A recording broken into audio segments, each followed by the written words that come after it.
Mirëmbrëma të gjithëve të nderuar shikues. Në fakt përshëndetje se në ekranet tuaja del ende ditë dhe jo natë, po megjithatë ne ndryshe nga e zakonshmja ose ndryshe nga ajo që ju jeni mësuar të ndiqni në emisionin Njerëz në Fokus, e përcjellim sonte këtë emision ende pa rënë nata, sepse studioja e emisionit Njerëz në Fokus ka vendosur të zhvendoset e tëra, ashtu me gjithë panel, pikërisht në burgun e grave në Tiranë, sepse ne kemi vendosur që duke qenë pranë këtyre grave, së paku për disa orë, pse jo të ndjehemi si to, dhe ti shohim në sy edhe ti dëgjojmë çdo problematik që ata do të ngrenë në këtë emision. Mes grave që vranë lirin, kam vendosur ta titulloj këtë emision, është një fjalë që besoj kuptohet nga të gjithë, ato me ose pa dashje, në fakt e kanë vrarë lirinë e tyre, pavarësisht veprës penale që kanë kryer. Më lejoni të prezantoj me njërë panelin e këtij emisioni dhe dua ta nis pikërisht nga këto gra. Me ne në studio është Doriana Cara. Përshëndetje. Pranë teje është Liliana Boro. Përshëndetje. Pranë teje është Yllka Metushi. Përshëndetje, kënaqësi që jemi së bashku. Është Oriola Leshi. Përshëndetje.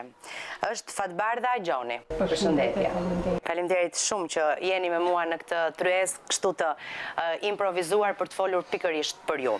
Pjesë e rëndësishme e panelit të këtij emisioni është patjetër drejtoresha shumë aktive e këtij burgu, Zoe Jakaj, të gjithë e njohin me Joe Jakaj.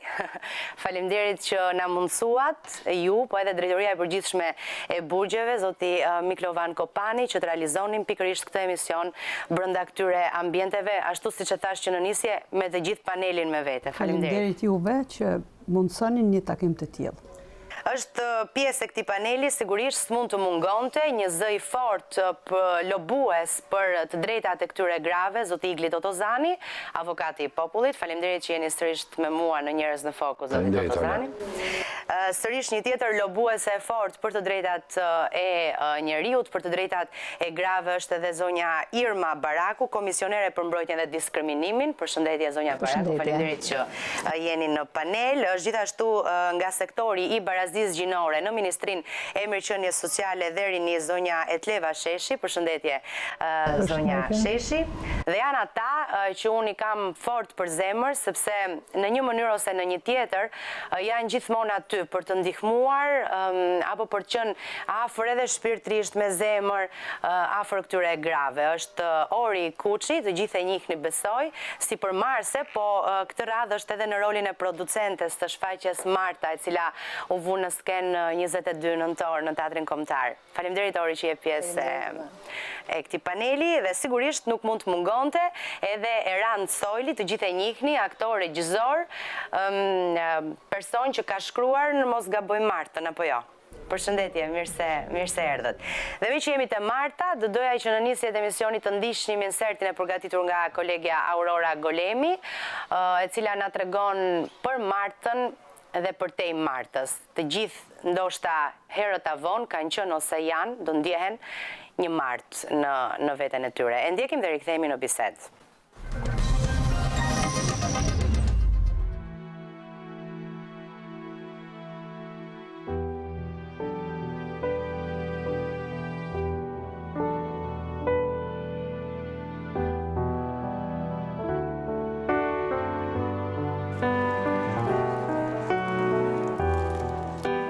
Me padurime kanë pritur këtë mbrëmje. Në rreshtat e parë të teatrit kombëtar nuk ishte një publik i zakonshëm. 15 vajza dhe gra të dënuara nga burgu 325 në Tiranë ishin të ftuarat speciale për të ndjekur shfaqjen teatrale. Forcat e policisë së burgut me veshje civile i shoqëruan të dënuarat në sallë përgjatë gjithë qëndrimit të tyre në shfaqjen e teatrit premier. Sipas organizatorëve nuk duhej të flitej për kusht të burgu. Këtu jemi në teatr dhe me domos këto gra duhet të ndiheshin një lloj me publikun në sallë. Duke ndjekur shfaqjen, këto gra dhe vajza ndihen lirin për pak orë dhe ndoshta ndonjëra prej tyre gjeti veten tek personazhi kryesor.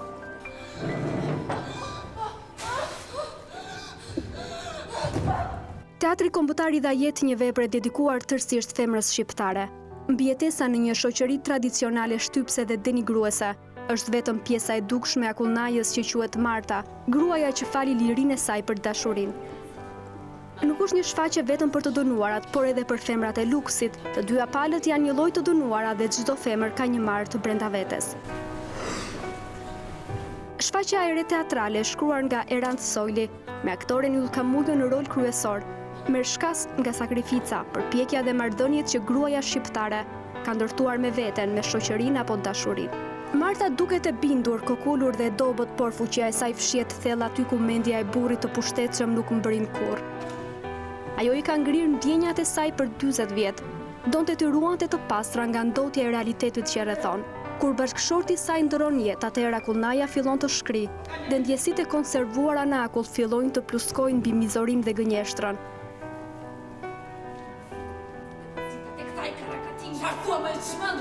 Marta lufton shumë për ta ruajtur shpirtin e paprekur, e vjen si jehone e shumë të vërtetave të botës. Lufta me vetveten është sfida e saj e fundit. Ajo ndodhet e vetme në mes të tre brigjeve të lirisë, dashurisë dhe ardhmërisë. Truri dhe zemra janë afër, thot Marta, por duan një jetë të bashkohen. Mesazhi i shfaqjes teatrale ishte edhe për të burgosurat e pranishme, ku një pjesë e tyre janë detyruar që në kushte të ngjashme në nshtrimi dhe diskriminimi të bëjnë krime ashtu si Marta. Vajzat dhe gratë spektatore në teatr u përzgjodhën në bazë të kritereve të besueshmërisë dhe zbatimit korrekt të rregullores në institucion, si një formë për të nxitur modelin e sjelljeve të mira. Madje gratë e burgosura kishin sjell me vete edhe disa nga punimet e bëra me dorë gjatë kohës së vuajtjes së dënimit, cilat u shitën të gjitha. Me ato lek ato do munden të ndihmojnë sadopak fëmijët e tyre, ndërsa të ardhurat nga shitja e biletave të kësaj shfaqjeje do të shkojnë për spitalin pediatrik. Të dënuarat e burgut të Alidemit janë përshëndetur në sallën e teatrit me dashamirësi edhe nga Ministria e Kulturës Mirela Kumbaro dhe Ministri i Drejtësisë Ylli Manjani. Për shkak të kushteve të sigurisë, njerëz në fokus nuk e kishte të lehtë të merrte impresionet e të gjitha grave të pranishme, por dy gra të dënuara folën ekskluzivisht për ne. Lumturia ju lexohet në sy.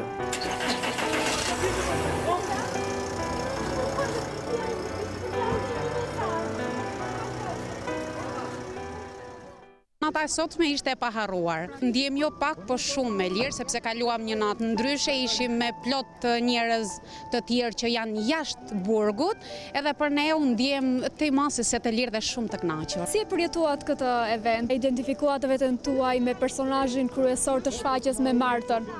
Normale, ne pothuajse gjatë gjithë kohës e gjetëm veten aty, në pjesën e lirë edhe të burgut ku ne jemi brenda, por ishte një atmosferë krejt ndryshe dhe na ngjalli shumë emocion që ne të përjetojmë shumë gjëra të tilla. Për ne ishte shumë bukur, një natë ndryshe, faleminderit drejtorisë për së gjithshme, falenderojmë drejtoreshën tonë të institucionit, Ori Kuqin që na ftoi sonte këtu. Jemi masë të lirë sonte, sepse ishim mes njerëzve normal si çdo herë. Si ndjeni tani që shfaqja mbaroi dhe duhet të ktheheni përsëri? Po, kur që kem atje do mendojmë si ja kalum sonte. Normal, si çdo natë, po, do kalojmë. Lidhur me personazhin kryesor, me Martën, na e identifikoni veten tuaj? Duke u lidhur me bazë të vendit ku jemi, okay, mund ta identifikoj, po për më gjatë jo, sepse nuk e kemi jetuar jetën më përpara të komunizmit e tjera. Ju për çfarë jeni dënuar? Unë jam për rashash.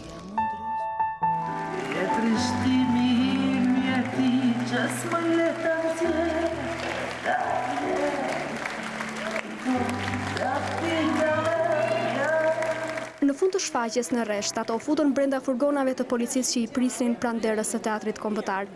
Kjo pasdite në teatr ishte padyshim një përvojë e bukur që mbajti për pak orë larg trishtimin që ofrojnë hekurat e burgut.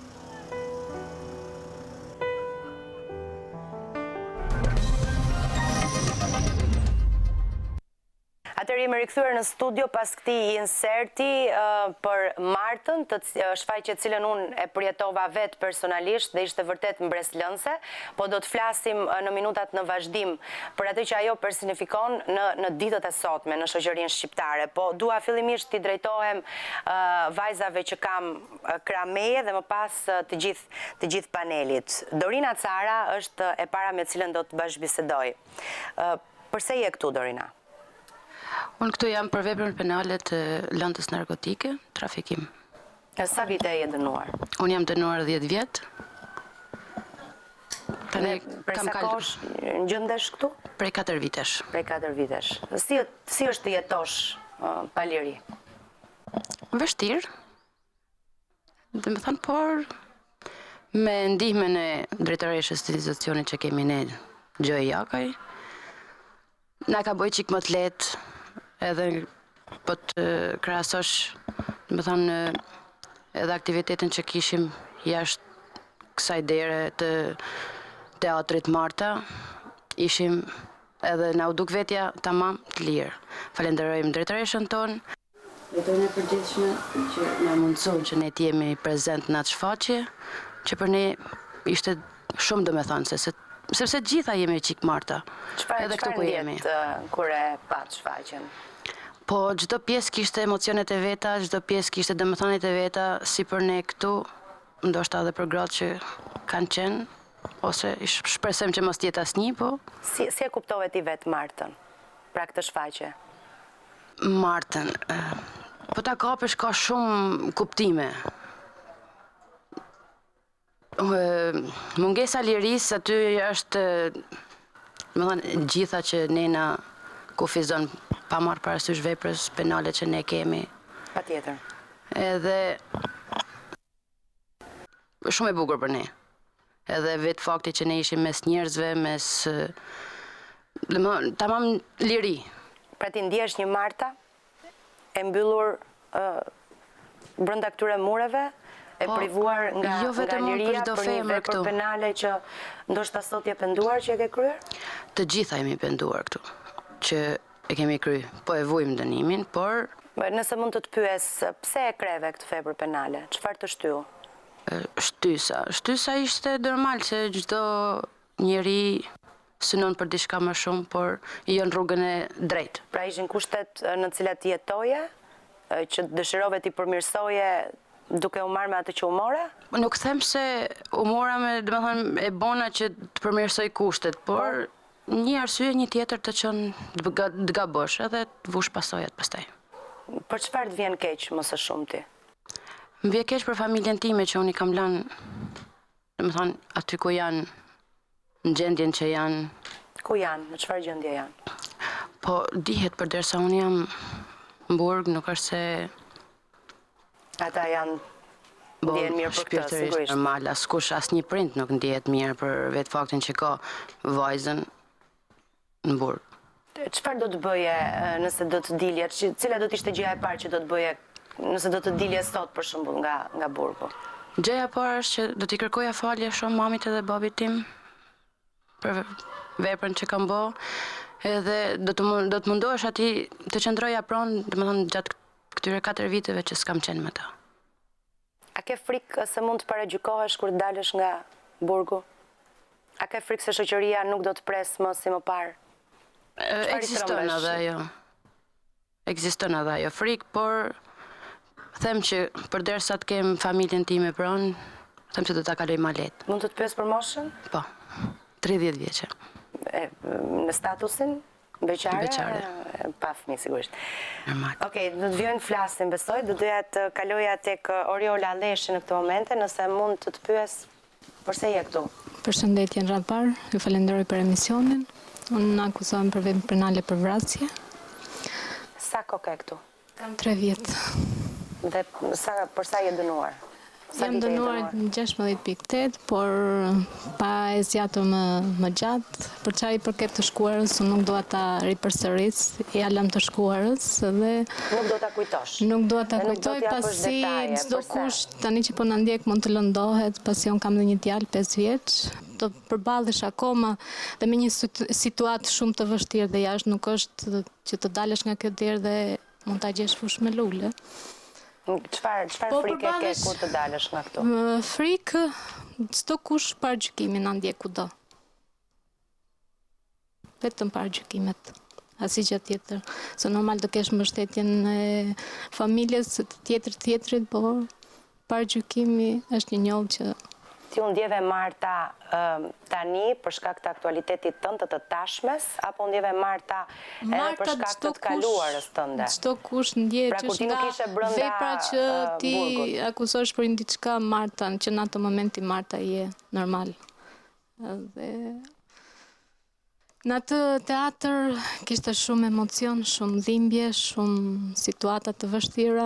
Unë personalisht për veten time kam qenë shumë në atë pjesë kur e kam pa. Më ka emocionuar shumë. Falenderojmë të nderuarën tonë Orin Kuqi, cilën ne e duam shumë dhe ajo gjithmonë na mbështet, na përkran, është Do doje të kishte një tjetër shfaqje ose do doje të rishkoje në teatr? Po tjetër Për mua ku? ishte hera e parë që unë isha në atë teatr, edhe siç u thash kam ngel e shokuar, emocionuar, pasi më duk vetja si kur isha në liri dhe nuk do riktheheshim më në këtë institucion, por... Më pas u trishtuat besoj, kur rikypët edhe njerë në fugonin. U trishtuam në vetveten tonë, për ku kemi ardhur këtu, a kemi përcjell mesazhin tonë, shoqeve tona, janë gëzuar, kam falenderuar Zojën, si që thash Orin. Jemi ndje, pothuajse me pak fjalë Marta, çdo kush nga ne këtu në institucion është Përveç ndjesive që përjetohet teksa shikoje Martën, të pëlqeu fakti që ishe në një teatr, apo jo? Normal, më pëlqeu shumë. Do doje të rishkoje në teatr? Normal. Ku do doje të shkoje tjetër? Ku do të pëlqente? Është si në institucionit kjo pjesë, pasi ne nuk e dim se çfarë shfaqjesh mund të jap, po gjithsesi në këto, si që ishte Marta, do të kishim dëshirë të shkonim prapë në këtë tilla shfaqje. Unë do doja shumë që pasi ju të keni shprehur emocionet tuaja edhe të kemi marrë dhe mendimet e panelistëve të tjerë, ti adresoni pyetje apo kërkesa kujdo që është këtu në panel gjatë vazhdimit të emisionit. Faleminderit për momentin. Kaloj tek zonja Liliana Boro, përshëndetje. Ju për cilën vepër penale jeni dënuar? Nëse keni dëshirë ta publikoni. Ju falenderoj për ardhjen tuaj këtu. Faleminderit ju që na mikpritët kaq bukur. Ndjemi në një shoqëri shumë të ngrohtë kur ju gjithmonë vini këtu. Sa për veprën penale unë nuk dua që të plas, e shkuara është e shkuar, unë dua të harroj për arsyen sepse lëndojmë shumë, e vuaj shumë, se do ta vaj gjithë jetën, po e vuaj shumë e nuk dua as i lëndoj një zit jashtë, as domethënë kjo pjesë duhet mbyllet këtu, nuk duhet kujtohet. Po kjo është një farë pendese. Pendese edhe shumë e madhe. Edhe një thirrje, e kuptoj unë, që shoqëria mos t'ju paragjykojë nesër. Po. E keni frikë se mund të paragjykojeni? Normal. Megjithatë, sa vite u dënuat? Unë jam dënuar 25 vjet, kam bërë 11 vjet vuajtje dënimi. Gjatë këtyre 11 viteve, çfarë keni bërë tjetër këtu në burg? Përveç se keni qëndruar në burg, pra. Jeni marrë me diçka konkrete, di që zonjat këtu mund të bëjnë pundore, i pash të reklamoheshin edhe në teatrin kombëtar. Jemi marrë me pundore, merremi çdo ditë me pundore, po pjesën më të ngrohtë kemi, jo pse e kemi këtu edhe jemi mbledhur sot kështu, po unë dua ta falenderoj me gjithë shpirt drejtoreshën se na ka qëndruar, nuk e di, për mua është angjëlli mbrojtës i këtyre grave që e ngres zërin fuqishëm kudo, edhe ne që mulla rasti këtu unë i bi të thirrje të gjithë instancave më të larta të shtetit që këtë grua kaq të guximshme, unë do të shoj një grua shumë të hekur këtu ku ka qenë ne. Ka lënë gjatë dhe dua ta mbështesim për gjithçka që zërin e ngre drejtoreshë. Zonja Jakaj për pak ditë bën një vit në krye të detyrës, nëse nuk gabohem. Çfarë ka ndryshuar gjatë këtij viti, për shembull, nëse mund të më rendisni? Do të rëndis se drejtoresha ka bërë një punë shumë të shkëlqyer. Ka palur atë ngrohtësinë tonë këtu, në ka krijuar shumë aktivitete, në ka krijuar aktivitete me shoqatat, sidomos do të përshëndes edhe shoqatën kristiane, që në ka qëndruar shumë pranë, në ka ndihmuar shumë e unë e falenderoj. Është vetëm një shoqat që neve na ka mbështetur. Ju ka mbështetur si, shpirtërisht, në çfarë mënyrë? Me ndihmë, me gjithçka. Po edhe me komunikim, besoj. Po edhe me komunikim, edhe me ndihmë, edhe me gjithçka. Domethënë ne kemi ndjerë një ngrohtësi shumë të madhe me ata. A e pat Martën ju? Martën e pash. Çfarë ndjet kur e pat? Këtu do plas pak. Unë do të falenderoj në radhë të parë drejtoreshën e institucionit që edhe të gjithë grupin e punës që punuan për të vajtur neve atje. Do të falenderoj shumë këtë zonjë Ori Kuqin që na ka bërë një premtime dhe ajo e mbajti, edhe unë falenderoj se këtu bëjnë shumë premtime nga njerëzit që hynë dalën, po ajo është një ndër më të mirat e më të rralltat, e unë falenderoj me gjithë shpirt në emër të gjithë grave këtu që ajo e mbajti atë premtim, edhe Ministrin e Drejtësisë, Drejtorin e përgjithshëm të burgjeve, gjithë gocat e edukimit që u morën me shitjen e pundoreve tona, që ne kemi të domosdoshme gjendjen ekonomike këtu. Do të falenderoja grupin e shoqërimit që treguan një kujdes edhe një respekt të veçantë, sepse unë në këto vite kam dalë edhe njërë në atë teatr, po ju them me gjithë shpirt, unë atë ditë jam ndjerë me lot në sy, shumë me emocione, jam ndjerë e lirë në atë salë, edhe të falenderoj shefen e policisë që kemi neve këtu, që ka treguar një mirësi, një ngrohtësi, kemi qenë të lirë atë ditë atje. Kemi qenë, për mua ka qenë momenti mi bukur. Cili ishte përjetimi personal? Përjetimi personali imi ishte që në radhë të parë unë ndjeva e lirë, në radhë të parë unë ndjeva Marta si çdo grua në Shqipëri është Marta. Në jetën e përditshme çdo grua në Shqipëri është Marta. Pse e thoni këtë, sepse është një shoqëri shtypse? Është një shoqëri paragjykuse, stigmatizuese. Po, edhe në Shqipëri femra gjithmonë nuk i ka ato. Është kur është në buri e qënë si pronën e vetë. Edhe nuk e ka të forcën e burit ose atë të drejtën që ka, nuk e nxjerr dot në pa. Kështu që gjithmonë është e nënshtruar. Femra në Shqipëri është e nënshtruar edhe sidomos edhe kur gabon, shtypet akoma më shumë, shtypet nga shoqëria, shtypet nga njerëzit, shtypet edhe ajo është një martë qëri.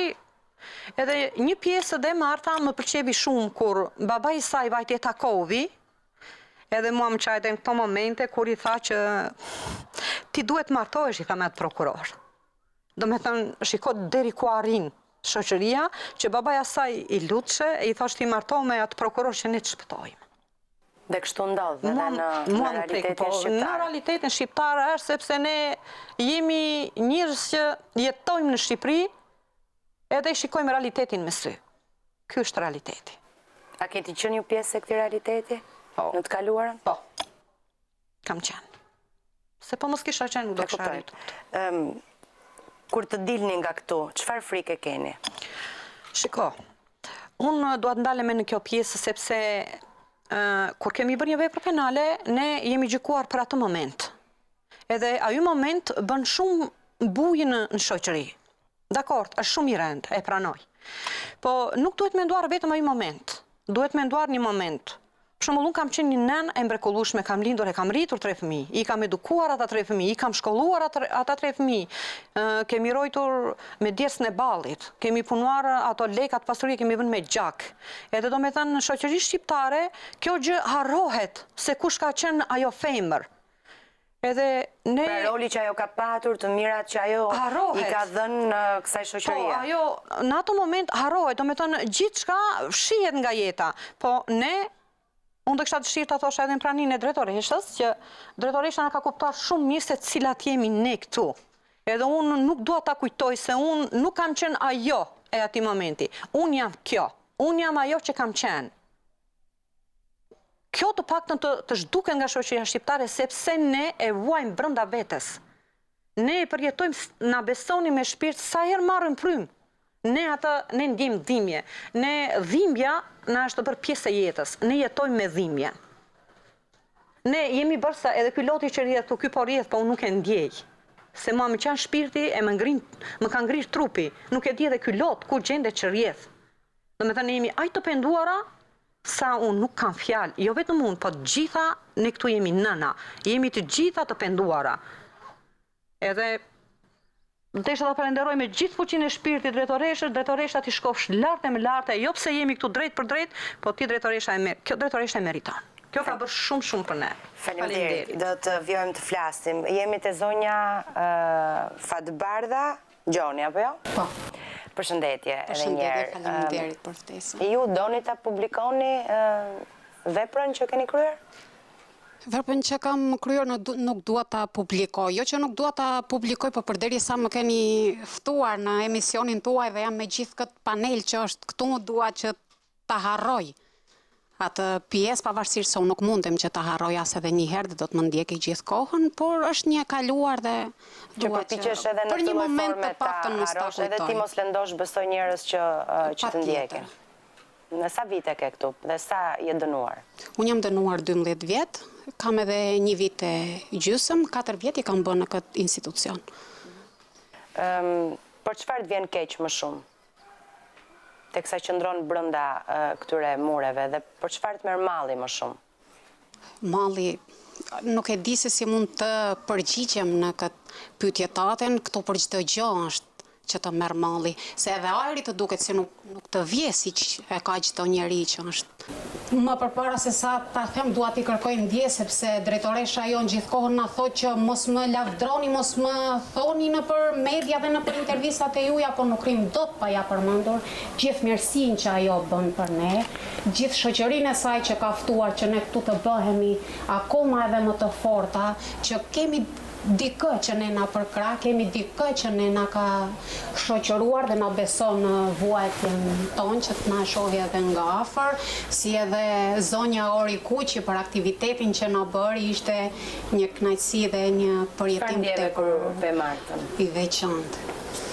Aty e gjeta shumë veten time, se ndoshta jo gjitha femrat mund të kalojnë shumë situata dhe mbaret se sa munden ata që ta gjejnë veten. Marta unë aty e gjeta shumë veten time. Marta qoftë nga shtypja e njerëzve, qoftë nga ofendimet që përmendeshin aty, qoftë edhe tek forcat që ajo gjente për t'i përballuar të gjitha këto gjëra. Po shtypjen si e ndjenit ju? Pra, kur ju ndjet si Marta, u ndjet sepse po vuani mungesën e lirisë për shkak një vepre penale që keni kryer, apo u ndjet Marta edhe për të kaluarën që ju keni patur kur ishit e lirë? Po ta marrish në një realitet, po të kryesh një vepër penale normale që do t'i bindesh vetes tate, sepse nuk është diçka e mirë ajo që unë bëra dhe normale që kjo është pjesa që unë jam Marta në ligj.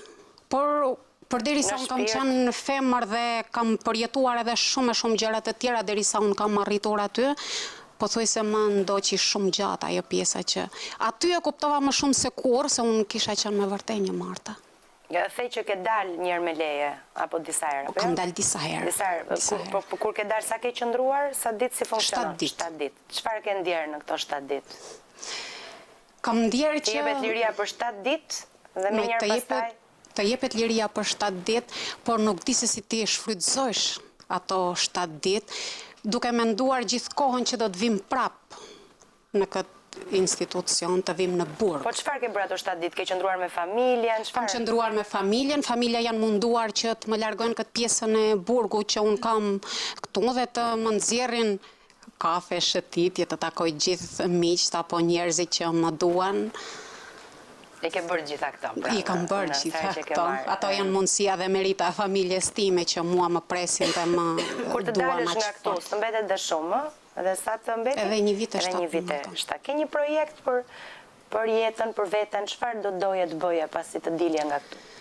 Pasi të dilja prej këtu, nuk e di se çfarë mundësie mund të jap vetes time, por... Çfarë ke punuar më parë?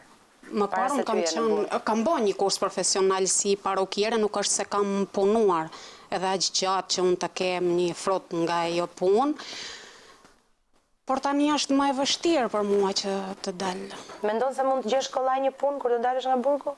Absolutisht që jo. Pse? Nuk është e vështirë, sepse duke pa edhe se si janë situatat që janë njerëz profesionistë, janë me aktivitet punë edhe po ndëshkohen në gjitha drejtimet, po ne që mund të dalim nga burgu. Dimjemi të zonja ju ka me tushi, po ju? Përshëndetje. Përshëndetje.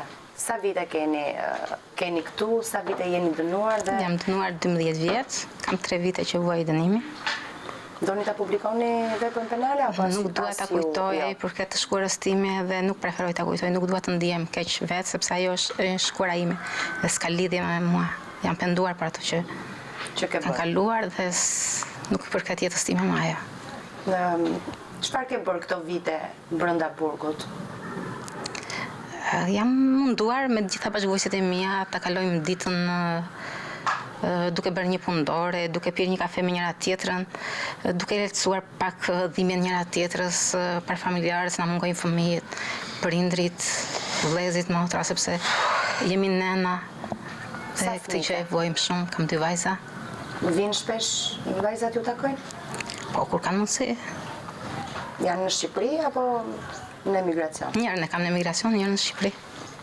Ju mërmadhe shumë të to? Po, pa tjetër. Po ju keni dalë ndonjëherë me leje? Jo. Nuk keni mundur. Për çfarë keni më shumë frikë kur të dilni nga burgu?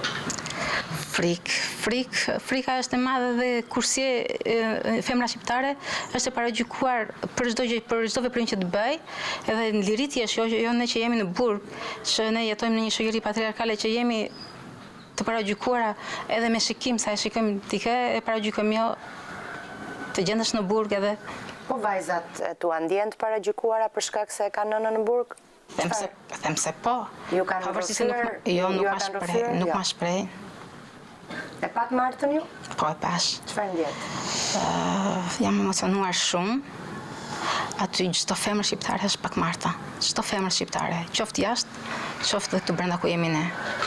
Është pak marta. Unë për këtë që desha të falenderoj institucionin, drejtoreshën tonë që na i krijon këto mundësi që ne gjend pak ato hapësira që neve të ndihemi pak në liri, të ndihemi grua, sepse këto na mungojnë shumë, po mbi të gjitha desha të falenderoj edhe drejtorinë e përgjithshme, po mbi të gjitha zotin ministër, sepse na ka takuar dhe jemi ndjerë sikur ishte një familjar jon. Do të vjen të flasim, faleminderit për falenderimet. Siç edhe u përmend këtu, zonja Jakaj, e cila është drejtoresha e dhe jo vetëm drejtoresha, por është dhe si nënë dhe si motra janë.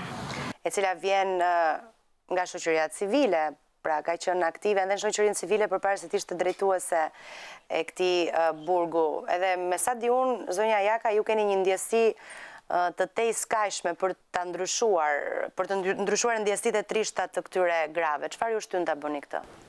Ola, faleminderit ty që ndërtove këtë panel. Në fakt, unë kam shumë vite që jap intervista televizive dhe mbase kjo është më emocionuesja e jetës time, se jam brenda këtij ambienti. Të flasësh edhe pas gjithë këtyre falenderimeve që unë gjithnjë vazhdoj ju them, jo falenderime mua, sepse vetë puna flet, është pak e vështirë, por unë po punoj shumë fort. Atë që dua të bëj, dua që të zhduk një lloj mendësie shqiptare, që një femër që ka prekur dyert e një institucioni të vuajtjes së dënimit, nuk mund të risocializohet në shoqëri, nuk mund të rikthehet jetës normale. Po si e bëni ju këtë? Ju punoni që këto të kenë kushte të mira këtu, të largonin ndjesitë e trishta brenda këtyre mureve.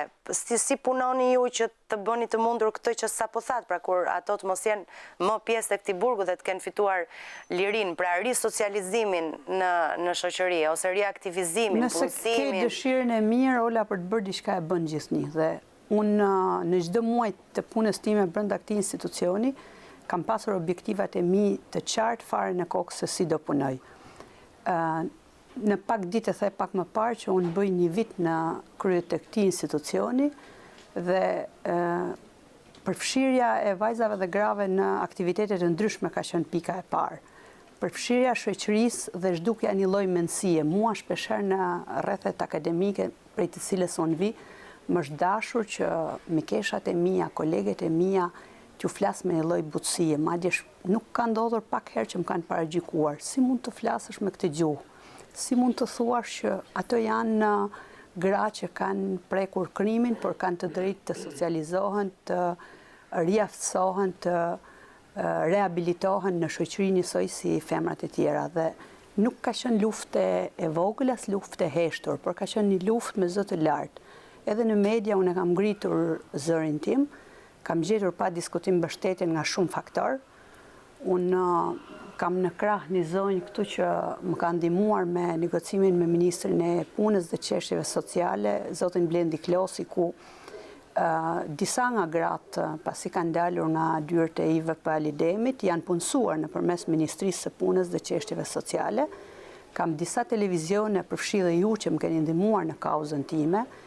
Kam një grup mikeshash që janë drejtoresha të shkollave të mesme, prej së cilës unë kam punuar disa vite dhe universiteteve që më kanë ndihmuar në kauzën time, dhe mikesha që ndodhet sot në krahun tim të djathtë, që mbajti një premtim shumë të madh, siç e tha Liliana, që vuri në skenë një teatr bashkë me Eran Soilin, të dy përshëndes dhe i falenderoj nga zemra, është një falendërim nga thellësia e shpirtit, madje mburon nga çdo qelizë imja, që ato mundësuan pak orë liri për këto gra, por mbi të gjitha plotësuan edhe elementin ekonomik, sepse ato punime kishin gati një vit pa i shitur dhe pa i prekur njëri. U shitën të gjitha? U shitën pothuajse të gjitha, Ola, sepse 2 net ka vënë shfaqjen në skenë Ori dhe Erandi, vetëm për të kryer realizimin e gjithë këtyre shitjeve, dhe kjo është një punë e madhe. Unë nuk mund të jap shifra parafërsisht me para, por ato janë derdhur gjitha numrat e llogarisë, janë ekspozuar rreth 85 punime dhe pjesa më e madhe prej tyre janë shitur. Dhe kjo vepër është një vepër e cila i tregon shoqërisë kush je dhe çfarë di të bësh.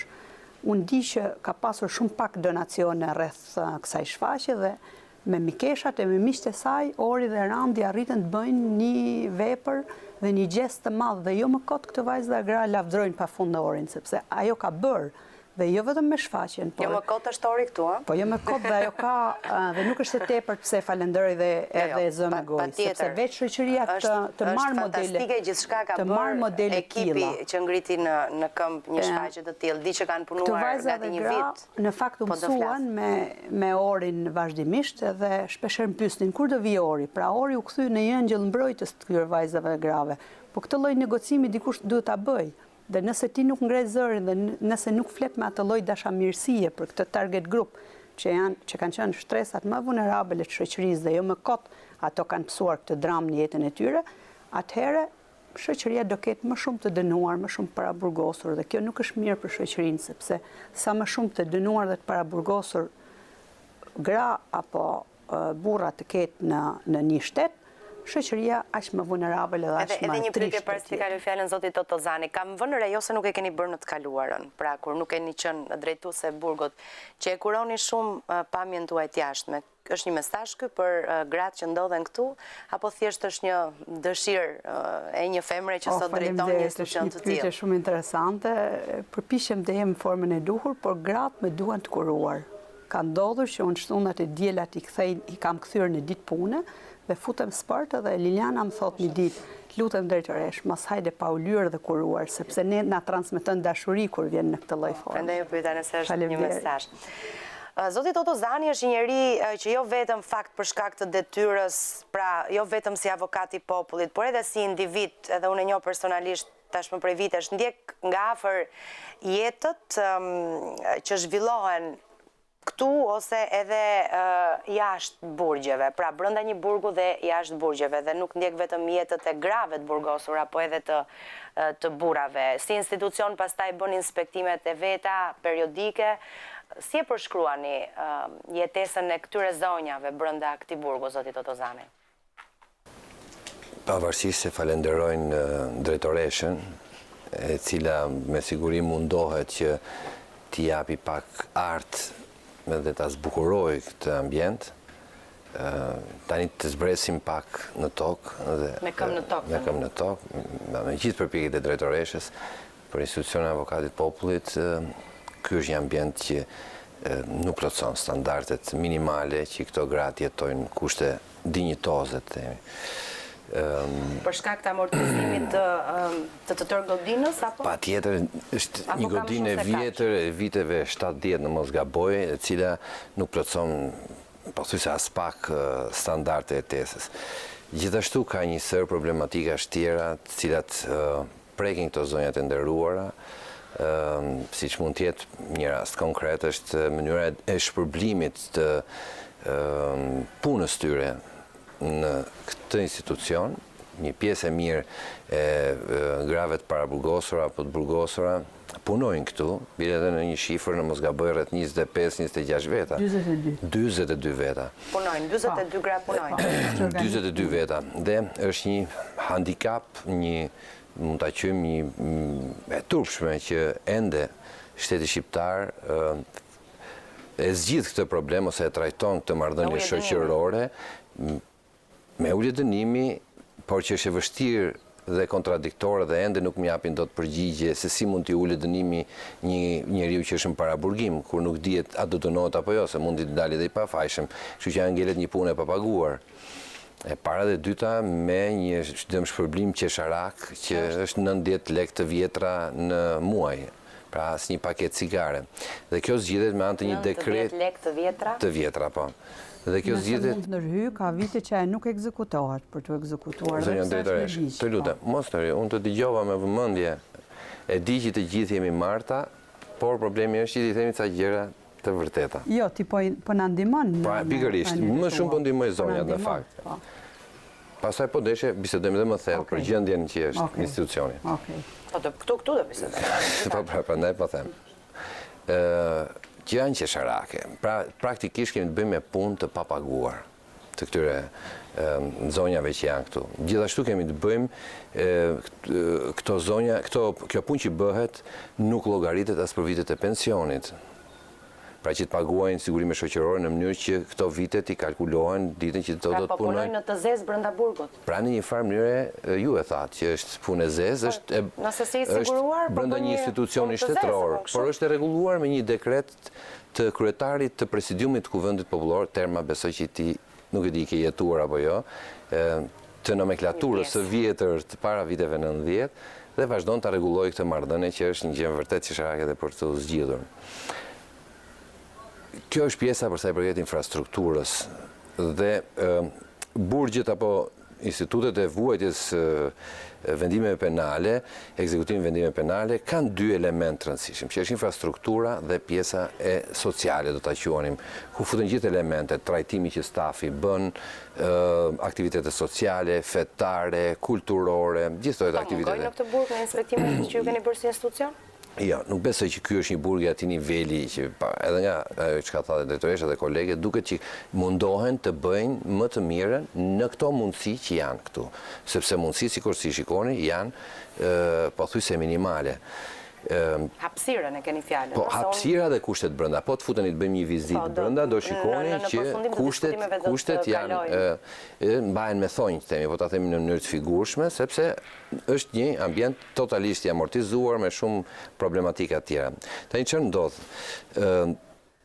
Gjithë shqetësimi i shoqërisë që këto zonjat janë këtu, është se këto kanë me një akt të tyre, po të flasim në terma themi filozofik, kanë prishur një ekuilibër shoqëror dhe shoqëria ka rregulluar këtë çështje me përpjekjet që bën që të gjithë këta njerëz këtu, të gjithë këto zonja këtu, të rikuperohen, pra të rehabilitohen, të rikthehen në jetën mbas këtyre mureve. Gjej një mundësi për punësim, ndoshta dikush të martohet, të bëjë një jetë rregullt, të gjejë një punë, të krijojë një familje. Pra gjithë kjo të besoj është ëndra e çdo marte apo çdo vajze tre. Problemi është që ky është qëllimi sot edhe i institucioneve të ekzekutimit vendimeve penale, që këta njerëz që gjenden në një situatë të kundralishme, pra që kanë kryer një vepër të kundralishme, t'ju jepet mundësia nëpërmjet infrastrukturës, jetës së përditshme, shërbesave sociale, aq më tepër aktiviteteve të tilla që këta në një farë mënyre të rehabilitohen dhe të jetë një mënyrë jo thjesht pastrimi të vetvetes nga ajo çka kanë bërë, por përkundrazi, ditën që do të dalin nga këto mure, të jenë qytetarë të aftë që nuk do të prishin më gjumin në thojza apo qetësinë e shoqërisë. Që duhet të punojmë të gjithë që këto të përgatiten që këtu brenda për këtë që i pret jashtë. Për këtë janë këtu. Në para 300-400 vjetësh dënimi. Dhe ju po thoni që mungon kjo? Ja, ato jam duke ju shpjeguar. Para 300 vjetësh dënimi ka pasur si filozofi vetëm dënimin ose shpagimin që shteti ose që shoqëria ju bën një njeriu që bën një krim. Sot në kohët e sotme, një shoqërie më të zhvilluar, nuk ka dënimi vetëm një pjesë të vogël ose fare ose zero është shpagim. I gjithë dënimi nënkupton rehabilitimin që shoqëria ja u kërkon këtyre njerëzve.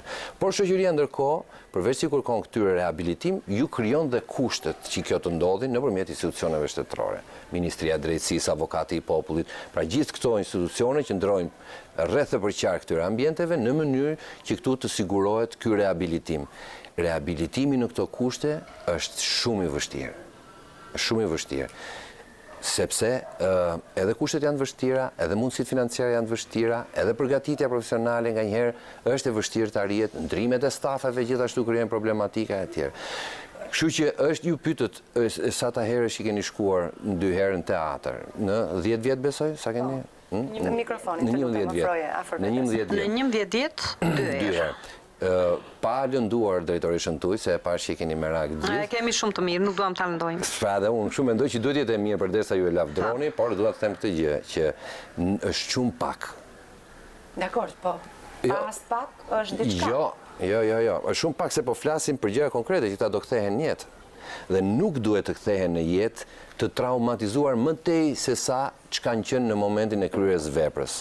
Mos harrojmë që sistemi i burgut është një sistem në thojza, kur ka një staf të mirë, sa më pak kjo gjë, po në thojza një sistem i dhunshëm. Pra ka një hierarki, ka një hierarki urdhërore, vertikale nga lart poshtë, që është diçka e dhunshme nga natyra, nuk po flas për dhunë fizike, është si koncept, por gjithashtu ka dhe një problematik horizontale midis vetë këtyre zonjave që janë këtu, ose çdo të burgosur dhe para burgosur në Shqipëri, se nuk e kanë zgjedhur njëri tjetrin që të puqen në një vend.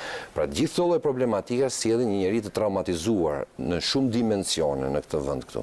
Kështu që ky njeri për të shpëtuar tani ka nevojë të shkojë edhe në teatr, ka nevojë të shkojë në një moment dhe në estradë, ka nevojë të kryejë edhe një aktivitet voleybolli. Them unë këto 2 herët mund të kenë një ndikim të caktuar. Patjetër, pikërisht. Apo duhet kemi me shumicë? Jo. Dhe ta kemi, nëse është me pakicë, mos ta kemi fare. Jo. Nëse ta kemi me pakicë, raporti më i dur është ta kemi edhe me shumicë. Pra ti shtojmë, kjo është ideja. Ajo që doja të thoja është që aktivitete si ky që keni bërë janë jetik për këto zonjat, sepse jo vetëm dalja në ajër të pastër, po ulja në një ambient lirie, jetese etj.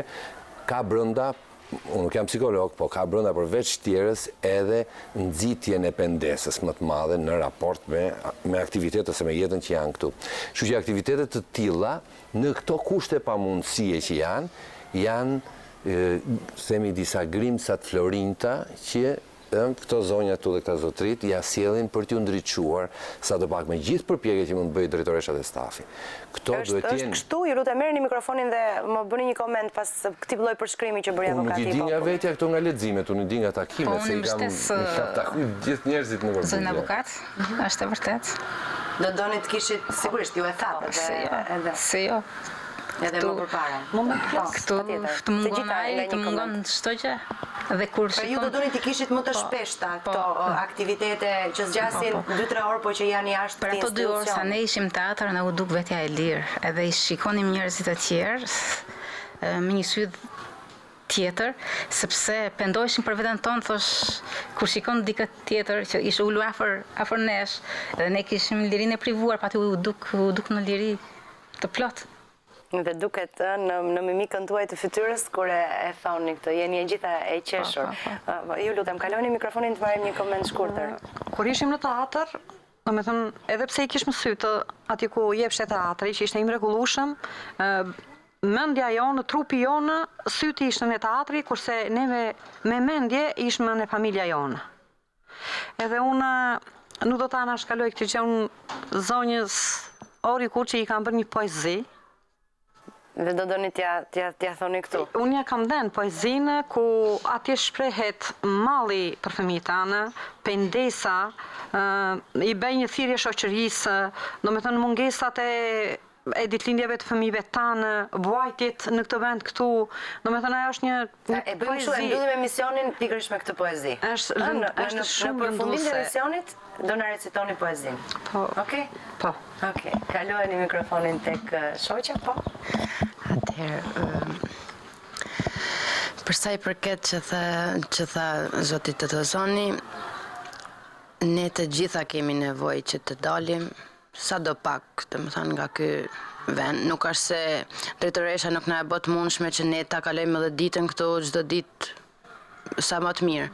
Por edhe shkumja në teatr ishte për ne një liri pa kufi, si ju dukte. Për një natë. Duhet dhe ju doni që t'jeni më të shpesht, të jenë më të shpeshta këto lloj aktivitete. Tjetër, ç'do do doni tjetër? Përveç aktiviteteve kulturore, çfarë do doni ty që të ndryshonte këtu? Edhe që ju shërbente ju pastaj për të një lloj përgatitjeje për atë që ju pret kur të dilni nga këtu. Në fakt, drejtoresha ne na ka mundësua edhe aktivitete sportive, me volejbol, punë dore të ndryshme. Tani do filloj edhe një punësim këtu në institucion. Po ndërkohë, për punën që ju kryeni këtu nuk shpërbleheni, tha avokati i popullit. Puna në institucion ka një shpërblim, dhe më thënë, ullje dënimi 3.9, dhe më thënë nuk është ase plot 4, dhe më thënë që për një muaj. Po ti jem para burgim? A do doni ty që Jo, unë jam në burg. A jem burg, se ata në para burgim është problemi. Do doni që të kishte një shpërblim monetar për punën tuaj? Mundem tha... Po sigurisht. Ne punën e dëshirojmë shumë edhe në këtë vend këtu ku jemi neve, e vojmë shumë këtë pjesë sepse në qoftë se do rish pa punë gjithë ditën këtu një femër, në qoftë se do ri pa punë, e me gjithë të vite e burgu, në qoftë se do t'i kaloj 5 vjetë vitet e burgut, një femër këtu nuk rehabilitohet me. Këtu vetëm shkatrohet. Se të vash e mbyllu në këtë institucion, 10 vite, 15 vite, këtu ka gra që kanë bërë edhe nga 18 vite, që kanë vajtur dënim ditë më ditë, që si ka për asnjë palje. Kurse më rëndësishme është që ne të punësohemi këtu. Kur të punësohemi, unë them që të gjitha ato që ne kemi mësuar, edhe punësimi do të tregojmë që është rehabilitim i plot, se ne jemi të rehabilituara. E qartë. Mund të them diçka, një sekond vetëm. Se doja të jepja, se ndërkohë nuk kanë marrë ende fjalën edhe fare, me panelistët qëse dhe do të largohemi çik përpara, kështu që një fjalë fare. Modeli më i mirë, që me që kam parë dhe unë në vëndet tjera, është që t'ju jepet mundësia, jo thjesht punësojnë për të vrarë kohën, po për të kuptuar vlerat që ka puna, edhe nga pikpamja monetare. Pra, duhet të parashikuar që këta njerëz të punojnë edhe të torë, të marrin një pagesë dinjitoze si gjithë qytetarët e tjerë, puna është barazim, kudo, të gjithë jemi barazim, pavarësisht se ku janë gjendën në këtë situatë. E treta t'i llogaritën vitet e pensionit, sepse është punë që kryhet, e katërta të marrë një rrokë të kënaqshme, e pesta t'jenë gati për të dalë jashtë. Në këto kushte shumë e vështirë në këtë infrastrukturë që është, por më e mirë nga gjitha do të ishte një lloj partneriteti edhe me privatin, ndoshta drejtoresha mund të ketë iniciativa të tilla që të prodhojnë diçka, që të punojnë diçka siç kanë bërë. E ta bëjmë formë bashkëbisedimi. Zonja Jakaj, pas kësaj që tha zoti Totozani. Shumë me gjithçka që tha zoti avokat, pikësparë herë për ndërtimin e një burgu Grash, që është gjëja më e nevojshme. Është në plan? Janë 23 burgje, një burg është Grash, 100 gra janë totalisht në paraburgim dhe në regjimin e dënuarve, dhe kjo është në plan, është bërë një projekt, po negociojmë me Ministrin e Drejtësisë, me donator të huaj, dhe shpresoj që pa mbyllur mandati im të filloj ndërtimi një burgu Grash, por kjo është akoma në draft projekt. E qartë, pra nuk ka ende një zonë të piketuar. E dyta, unë nëpërmes Ministrit të Punës dhe nëpërmes kryetarëve të bashkive në përrethe, kam marrë një iniciativë të firmosim një kontratë që ta zëm dori është nga Fieri, ose nga Lushnja, ose nga Korça. Kryetari i bashkisë ose njësisë administrative të jetë përgjegjës që si që punësohet një me aftësitë kufizuara, të paktën punësohet një që vjen nga një institucion IEVP-je, si që është burgu i grave ose burgu i të miturve. Kjo do ishte besoj një lloj rehabilitimi i shpejt dhe me kosto minimale. E qartë. Kurse e treta, nëpërmes bizneseve, do nënshkruajmë një kontratë me zotin Nikolin Jaka dhe të shpresojmë që ata do ju përmbahen këtyre kontratave të cilat ne e keni në plan për ta nënshkruar tani. Me kalimin në ligj dhe të miratohen në parlament, sepse nuk mjafton vetëm me një kontratë ndërmjet dy palëshe. Ori, pse marta e para dhe e dyta, jeni dakord me gjithçka deklaroi zoti Totozani? Atëherë, pse marta, unë do doja të jepja Randit si përgjigje. Jam shumë dakord absolutisht dhe të falenderoj prap në kontekstin e një femre dhe një qytetare të këtij vendi. Në fakt, unë për herë të parë kur kam ardhur në Burgun e Grave, erdha për të prezantuar Martën dhe për të thënë që te ky aktiviteti ne duam të qesim punët tuaja, përshkaq ishte edhe thirrja e Xhoit për të thënë që hajde ta bëjmë këtë gjë. Dhe kur unë jam futur brenda, biles kam pat një debat të fortë në një nga televizionet tona me disa njerëz që mendojnë ndryshe, jam skandalizuar për kushtet. Pra, unë nuk futem dot në pjesën, nuk e kam tagrin të futem as te pjesa e dënimit, as ulet, as rroga, sepse nuk është një pjesë që dua të futem aty, po në kushtet jetike të këtyre grave, do të thënë për mua është një tmerr i vërtet, që do të thotë, okej, ta vuajnë dënimin, okej, le të merret qeveria me pjesën e vet për të ndërtuar pra politikat, strategjitë e tjera për të rehabilituar.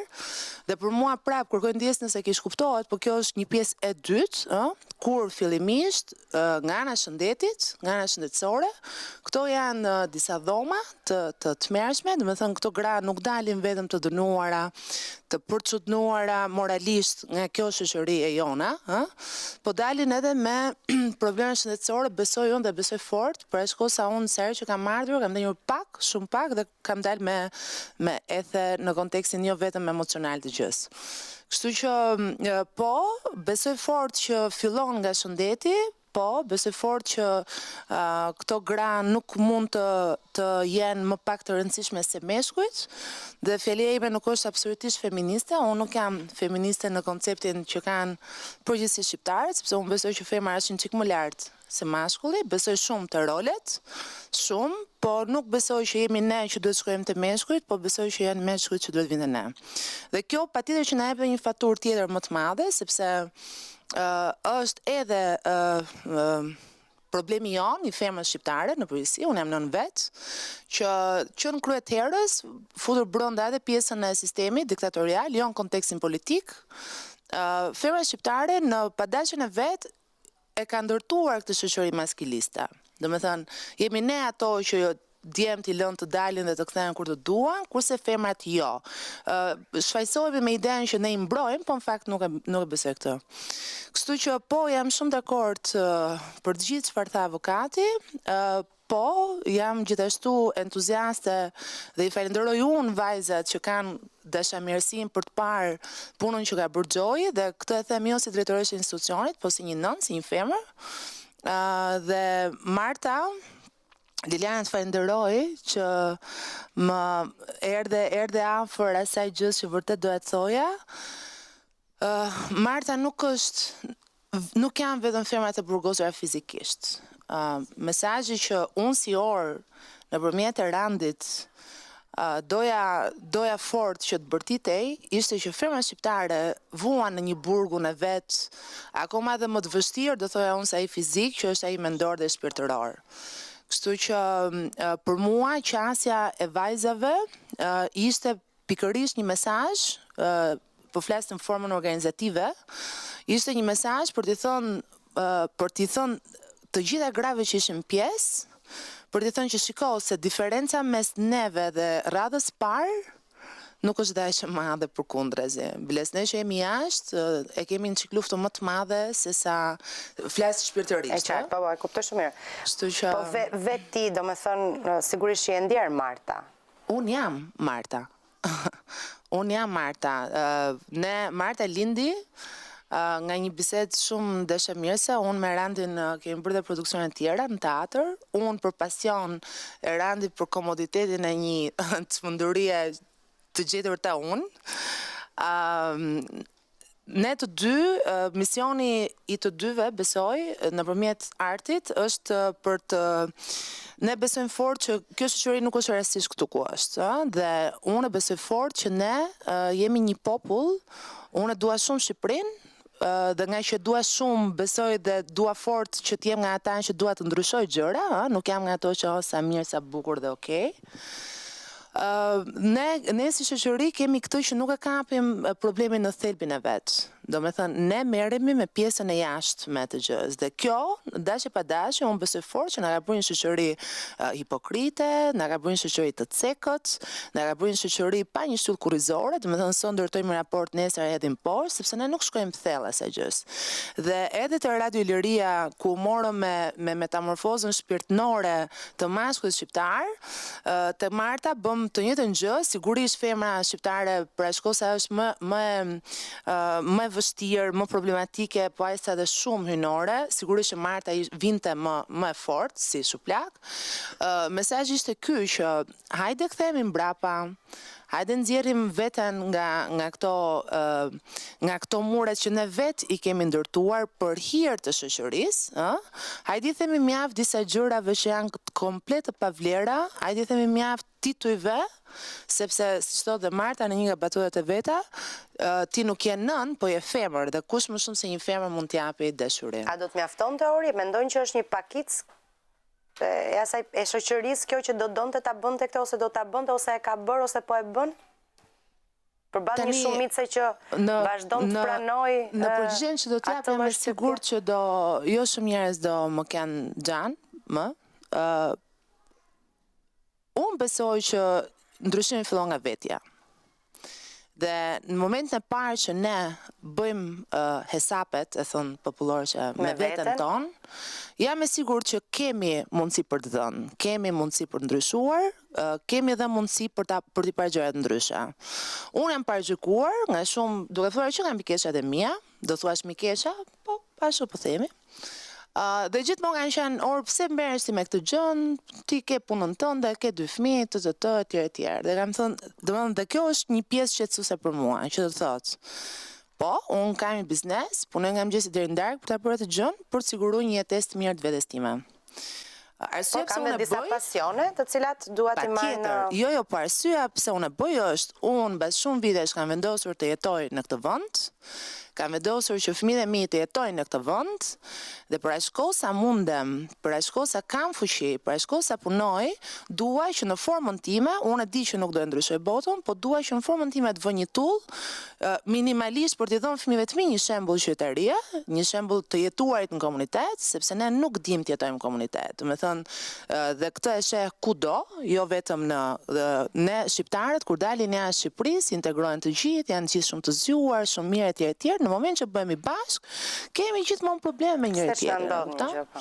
Kështu që ndryshimi fillon nga vetja dhe unë e besoj shumë fort këtë gjë. Domethënë, në momentin e parë që ne kemi kurajon të shihemi në pasqyrë dhe të arrijmë të pranojmë defektet tona, pjesët tona delikate, të mirat, të bukurat, sublimet, po edhe poshtërsinë tonë, aty unë besoj që është suksesi dhe unë aty besoj që një njeri mund t'japi dhe mund të shkojë përtej vetes. Të filloj që nga fëmijët e vet, e tutje me radhë. Në qartëmi që jemi te Marta Erant, ke thënë më herët e kam lexuar diku, ndoshta në Flet Palosje kam lexuar. Marta është një detyrim që unë si mashkull shqiptar ndjej ndaj femrës shqiptare. Pse detyrim? Pse detyrim, sepse vetiu për gjithë që po flasim tani, po flasim që femra shqiptare është e vet torturuar, është e vet mbytur në konceptin e vet, është kalit, është rrit, është ushqy me falje, është ushqy duke u bindur dhe çmendurisë, si thosh, gjithmonë më të madhe mashkullore shqiptare, këtë e kemi në shekuj, nuk është problem si thosh që e kemi, ka ndodhur tani në tranzicion ose është një fenomen i trashëguar. Po është një detyrim që në fundit kush më shumë se një mashkull mund ta dojë femrën. Apo jo. Dhe nisur pikërisht nga kjo. Ke patur shumë Marta rreth e përqark vetes? Marta, shiko, Marta po themi është pika e nisjes simbolika e femrës së vuajtur, që i thot halleve mirë se erdhe, ku dijon. Çështja është që ne po flasim tu për një gjë dëgjojmë historira, do më thënë që janë vërtet. Vetes do kesh pasur mikesha të cilat gjënden në këtë... Shiko, për mu nuk është problemi, mikesha, çdo femër e ka martën më në momenti që ne shfaqja flet për një femër që hynë brenda trurit vet dhe në ditën e saj të parë të lirisë. Të flasë të lirisë, sepse ajo ka bërë një kompromis me jetën e vet dhe është martu me hetusin e vet, me prokurorin, po themi, në kohë të diktaturës, i cili i ka premtuar se dashurinë e vet, të dashurin e vet, pra do t'ja fali jetën nëse ajo bëhet gruaja e tij. Pra në një formë ka dhënë dashurinë për lirinë e atij. Dhe nga ky moment ajo ka ul kokën, ka mbyll syt, ka qenë një femër në luks, ka jetuar, domethënë, shumë mirë në vitet e diktaturës dhe shfaqja fillon në momentin që bashkëshorti i saj ndron jetë. Dhe kjo është e shqetësuar pse nuk i vjen për t'qa për njeriu që vdiq. Domethënë në një farë mënyrë është dita e parë e lirisë së saj. Tash këtu ke pjesa e lirisë. Një liri që pastaj s'di ku ta çoj. Liria është një koncept i çik kështu, më duket shumë naiv si tu shkur. Flasim lirisë, në emër të lirisë bëhen shumë gjëra, po liria nuk qëndron as përtej këtyre mureve, liria qëndron në mendjen e zonjave, liria ose burgu qëndron në mendjet tona gjitha dhe vetëm për këtë martën, pra që shkakton kaq shumë, unë shoh që janë brenda disa institucione, janë pleksur, janë bashku. Kemi institucionin e avokatit popullit, Ministria Punës e Çështjeve Sociale, Ministria Kulturës, e cila është si tush mbështetja kryesore e këtij projekti, bërit mundur si tush, e pastaj në bashkëpunim me Orin që bëri një punë të jashtëzakonshme, sepse gjithsesi Ministri Kulture është dhe fondet janë ato që janë, ne i dim, po për fat madh, po ashtu dhe Teatri Kombëtar, i cili hapi derën martës, Ministria Drejtësisë. Domethënë pritse u angazhon gjithë ky qark për një qëllim, për 2 orë liri. Po unë besoj që zonjat kur kanë ardhur aty nuk bëhet fjalë për ato 2 orë liri. Në ato 2 orë këto kanë pa 40 vjet nga jeta vet. Dhe nuk bëhet fjalë për se Marta është një femër e burgosur. Marta e ka burgun tru. Dhe është përpjekja e Martës për të nxjerr, për të rikthy, për të bërë një skaner vetes dhe për të thënë të paktën këtyre femrave, jo vetëm femrave të gjitha, kupton, kemi që nga gjyshja deri ke mama, deri ke nuk e di. Ndoshta edhe bashkëshortja ime mund të jetë një Martë në vete, sepse në thelbin e saj Marta vun. Dhe gratë shqiptare këtë problem kanë, që e pranojnë vujtjen, ambientohen me vujtjen, e falin vujtjen, e ruajnë, mirë po një grua, domethënë po ti prekësh rinin femrës, po ta shtypësh qendrin rini, ajo do të lindi, do të bëhet një gru jo e shëndetshme. Do të lindi fëmijë jo të shëndetshëm.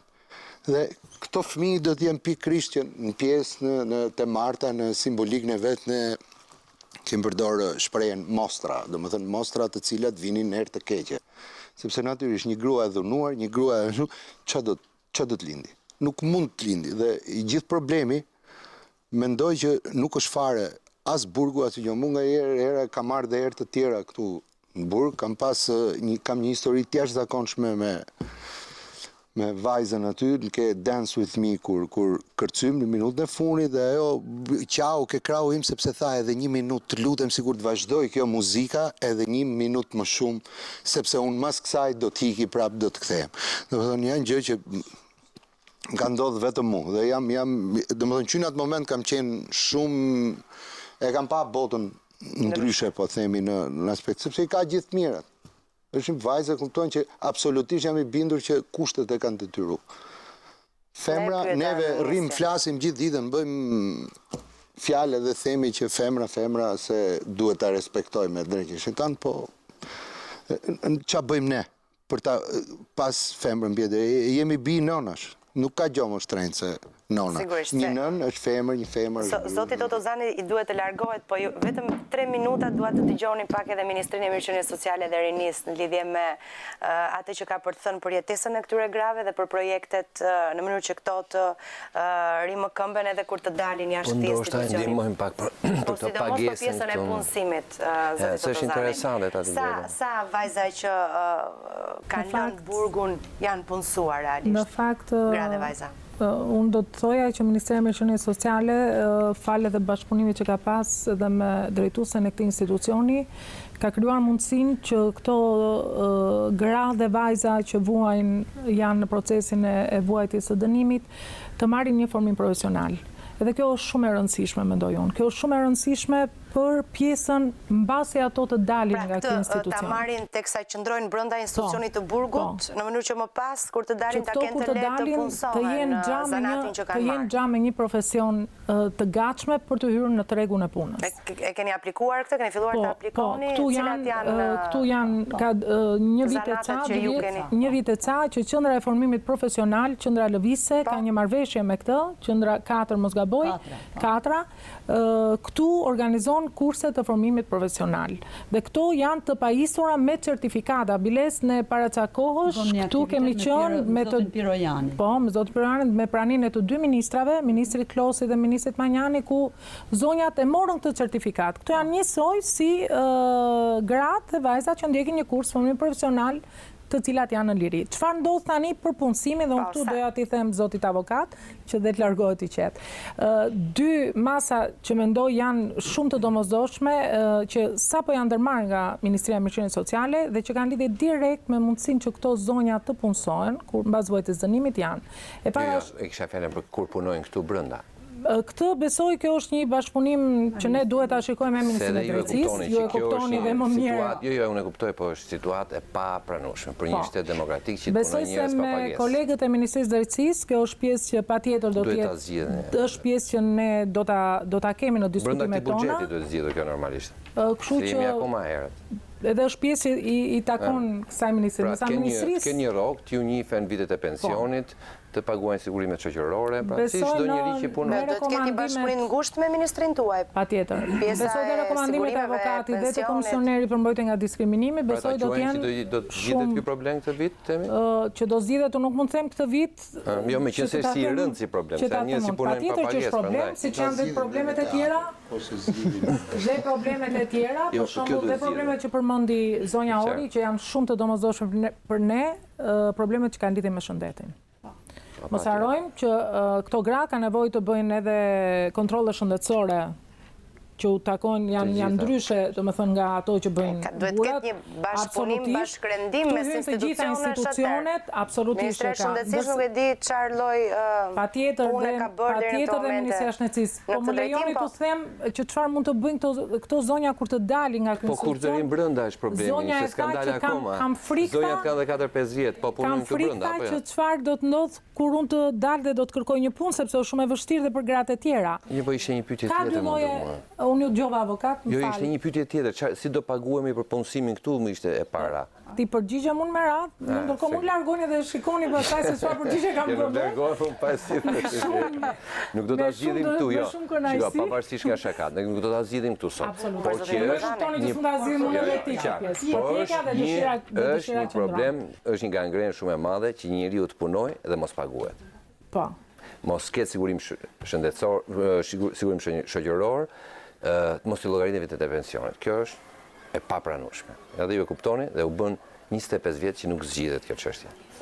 Largohemi tani, ka dhe probleme tjera, siç është rimbursimi i ilaçeve, po ndoshta një emision tjetër. Faleminderit zoti Totozani për kohën që na kushtuat edhe punë të dhe vlerësimin më të lartë nga institucioni jonë për temat sociale pikante që ju zgjidhni. Faleminderit. Ndërkohë shkojmë në një aftësi publicitare dhe rikthehemi sërish në pjesën tjetër të emisionit pa avokatin e popullit, zotin Totozani, po me shumë gjëra të tjera për të diskutuar në këtë emision.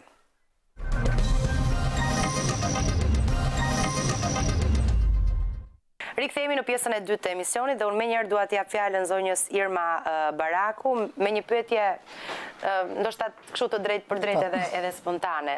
Sa të diskriminuara mendoni se janë këto gra, teksa jetojnë këtë realitet që jetojnë, edhe si mund të zhbëhet nëse janë në gjykimin tuaj të diskriminuara ky realitet jashtë për kur të lënë burgun edhe kur të jenë më në fund të lira? Në fakt, përgjigjen do t'ja jepja duke nisur nga fakti që kur je në këtë panel dhe diskuton këtë moment, ndjen që je në tre kohë njëkohësisht. Ti nuk je vetëm në momentin kur po diskutojmë, edhe kur flasim për situata konkrete, duke filluar që nga shpërblimi për punën e kryer, nga infrastruktura, dhe këtu rikthesha te fjala që tha zonja Ori më përpara që problemet që kanë të bëjnë me shëndetin. Ne në fakt si institucion trajtojmë raste, bëjmë inspektime, trajtojmë ankesa që kryesisht vijnë përmes telefonit, po edhe me post, për persona që vuajnë dënimin dhe jo vetëm nga gratë, biles më tej për ankesat vijnë nga burrat, por do të thoja që problemet kryesore që diskutohen janë problemet me shëndetin, sepse një person që jeton në këtë ambient, sado mirë që të mbahet ky ambient, rrezikon që të jetë pasohet me një sër problematika shëndetësore. Ashtu siç ka. Po unë besoj që nga numri i të dënuarave që mund të jetojnë brenda një dhome, po kanë apo nuk kanë lagështirë, domethënë janë aspekte të logjistikës, për të mos fol pastaj për vizitat që ne kemi bërë më përpara te para burgimi që ishin kushte të tmerrshme. Zonja Irma ndjes. Unë besoj që si fillim vjen nga lagështira, si fillim. Sepse këto vajza, të paktën për sa më përket në kohët shpeshta që unë kam ardhur, kujdesen aq shumë për dhomat e veta, janë sterile, pastrohen, domethënë nuk besoj që vjen nga bashkëtesa mes njëra tjetrës, sesa nga kushtet praktike dhe materiale të kësaj. Sjell në vëmendje që një pjesë ndoshta e personave të cilët vuajnë dënimin janë paraprakisht me probleme shëndetësore. Ne kemi trajtuar raste të personave që vuajnë nga diabeti dhe kishte momente në të cilët mjekët e institucioneve blinin insulin për një person që vuan nga diabeti, që ne i dim shumë mirë se sa i domethënë është jetik. Ne kemi të afërmit tonë dhe dim që është jetik. Pra, kjo është ajo pjesa. Medikamentet? Ndoshta jo në çdo rast, unë thash, ka pas ankesa të tilla, të cilat janë sjellë në vëmendje të institucionit përkatës, drejtorisë përgjithshme dhe reagimi ka qenë i menjëhershëm. Nuk thash ankesa solla si shembull. Duke thënë që këtu vinë njerëz të cilët edhe paraprakisht mund të jenë të smur dhe kanë nevojë për një furnizim të vazhdueshëm, korrekt. Pastaj është te pjesa sa korrekte janë vizitat mjekësore, a japin ata në mënyrën e duhur shërbimin që duhet, a është shërbimi që ofrohet i mjaftueshëm? Mund të japni përgjigje? Po flas edhe në përgjithësi, jo vetëm për burgun. Po jo, do ju jap fjalën. Për ta pasur si koncept. Atëherë në gjithë burgjet ekziston një sektor i kujdesit shëndetësor. Fatmirësisht te burgu i grave ka doktoresh, sepse në burgjet e burrave rrallë se mendosh që është diskutuar po nga ty për burgun e Zaharis që me një rrogë 450.000 lekë një mjek nuk shkon kurrë në burgun e Zaharis. Kështu që fati im edhe i këtyre grave është që pranë këtij institucioni ndodhet një doktoresh e profilit të përgjithshëm, janë 4 infermiere dhe janë 2 edukatore ose kujdestare qerdhje, të cilat kujdesen për fëmijët që gjenden pranë institucionit JVP Alidemi dhe konkretisht kemi një fëmijë. Lidhur me problemet shëndetësore, siç e tha Ori, më shumë është lagështira dhe amortizimi te i skajshëm i këtij institucioni. Unë po e nis nga vetja ime duke i rënë shkurt pa u zgjatur shumë. E kam marrë detyrën në dhjetor dhe pothuajse 2 javë unë nuk ambientohesha me ambientin, aq sa kisha një të ftohtë të jashtëzakonshëm, edhe pse ambienti më i mirë në JVP Alidemi është zyra ime. Sepse e kam rregulluar. Aty s'ka lagështirë? Dhe ka lagështirë, ka i tërë ambienti, ose në një nga netët e punës time unë kam lënë makinën në institucion, makinën time private dhe në mëngjes kam parë gjamat totalisht të ngrirë, pra është një ambient që ka shumë lagështirë dhe pikërisht për këtë mungesë ambienti, unë e kam ngritur vazhdimisht zërin, e kam ngritur në drejtoritë përgjithshme, e kam ngritur në Ministrinë e Drejtësisë, do vazhdoj ta ngrej zërin vazhdimisht për tu ndërtuar një burg grav, sepse kushtet në burgun e grave janë jashtë zakonisht të vështira. Po dhe thamë që është në plan për të ndërtuar. Por në fakt me këtë lloj ambienti që ne kemi, si që tha dhe avokati i popullit, që ne na erdhi në ndihmë, në fakt, ne nuk respektojmë drejtat e këtyre grave, sepse jetojmë në vitet 2016 dhe liritë dhe drejtat themelore të këtyre grave duhen respektuar nga aja të zhëja. Do që të ketë mungesë medikamenteve? Pa diskutim. Ka një buxhet shumë të limituar për burgjet, aq sa unë me iniciativat e mia private kam takuar drejtoreshën e përgjithshme të Spitalit Hygea dhe po më ndihmon me mamografin e një pjesë të mirë të grave, e cila nuk është realizuar në tetor, dhe pse ka qenë muaji i luftës së kancerit të gjirit, por do realizojmë brenda nëntorit, ka qenë e gatshme për të ndihmuar. Do të vi këtu apo gratë do të dërgohen aty? Përmenda në emision sepse është një formë publiciteti që i bëjmë, por në fakt ata janë treguar të gatshëm dhe për të na ndihmuar. Do të shkojnë atje apo do të vinë këtu, do të vi këtu spitali? Jemi në zgjidhje sipër me drejtorin e përgjithshëm, i cili ti e di që ka tërë dashamirësi ndaj burgut grave, ose për të bërë transportin, dhe pse ne me mjete, me furgona, policie, me ambulanca, jemi në ditët më të zeza, sistemi burgjeve është ditët e veta më të zeza, kështu që të mendosh që ne kemi një ambulancë 3 burgje dhe një ambulancë 3 burgje dhe sa herë kemi probleme të kujdesit shëndetësor, unë duhet të marrë drejtorin e JVP Zvaçarit dhe si kolegut me miqësi, mund të ma lësh sot ambulancën të lutem, ose drejtoreshës së Spitalit Burgut, mund të ma lësh kolege sot e dashur, sepse unë kam një grua me probleme, ajo ndërkohë mund të ketë 3-4 smurë, sepse është Spitali Burgut, ti e di dhe ke bërë kronik bashkë me Klodiana Lalen se në qëfar gjëndje është. Aurora Golemi. Sa më parë, shteti duhet vëj dorë mbi kujdesin shëndetësor të kryesisht të grave dhe të personave të smurë. Zonja Barak, dhe pastaj kalojmë tek pyetjet që mund të keni. Besoj që edhe situata e problematikës së shëndetit u bë qartë edhe nga drejtoresha. Unë shoh një kohë tjetër, ajo kohë kur zonjat do dalin nga ky institucion, a janë të përgatitura, më vjen mirë që ka kurse profesionale dhe shpresoj që të ketë sa më shumë iniciativa private të cilat do t'ia krijojnë mundësinë e punësimit brenda institucionit. Do të na sqaroj zonja Etleva. Por unë do të shihja ndoshta edhe një aspekt tjetër, ndoshta edhe sepse është një pjesë mirë e punës që ne bëjmë, kjo është e lidhur edhe me edukimin e shoqërisë në tërësi. Pra, a kemi ne programe që jo vetëm ti bëjmë të gatshme zonjat këtu për një risocializim dhe reintegrim në shoqëri, po a kemi përgatitur edhe shoqërinë që duhet t'i pres zonjat jo me mentalitetin e deri tanishëm, sepse mund të vinë dhe kanë mundësinë dhe duhet t'i krijohet mundësia për të siguruar jetesën, për të kontribuar në shoqëri, sepse s'ka një... Kjo është lufta më e madhe. Dhe kjo është lufta pikërisht edhe unë për këtë thash. Dhe kjo më lidhet me atë kohën e parë, e cila është koha para se të vinin këtu. Se ne gjithë po flasim për situatën kur zonjat janë të dënuar, vojnë një dënim caktuar, por këto nuk janë produkti vetëm i atij momenti. Zonjat kanë pasur familjet e tyre, fëmijët e tyre, rrethet sociale dhe në fund, nëse është kryer një vepër penale në shumicën e rasteve, paktën çfarë kemi parë ne dhe evidentuar në shumicën e rasteve, gratë vinë edhe si rrjedhoj e një diskriminimi të vazhdueshëm. Diskriminimi i vazhdueshëm që mund të jetë në shoqëri, në ambientet sociale ku ata zhvillojnë aktivitetin e tyre, pa diskutim në familje. Unë ndoshta nuk e kam parë martën, më vjen keq që nuk e kam parë martën, po në fundit mund të shihim prapë nga 20 vjetori. Po nga gjithçka u tha këtu, ka përshtypjen që e krijuat ide. Sigurisht ndoshta nuk ndihemi gjitha 50%, 70%, 100% marta, po secila nëse ulet në darkë dhe bën gjithë bilancin e ditës së vetes, ndonjëherë i them familjes se shiko se nuk po më del emri ujkun këto tek lista.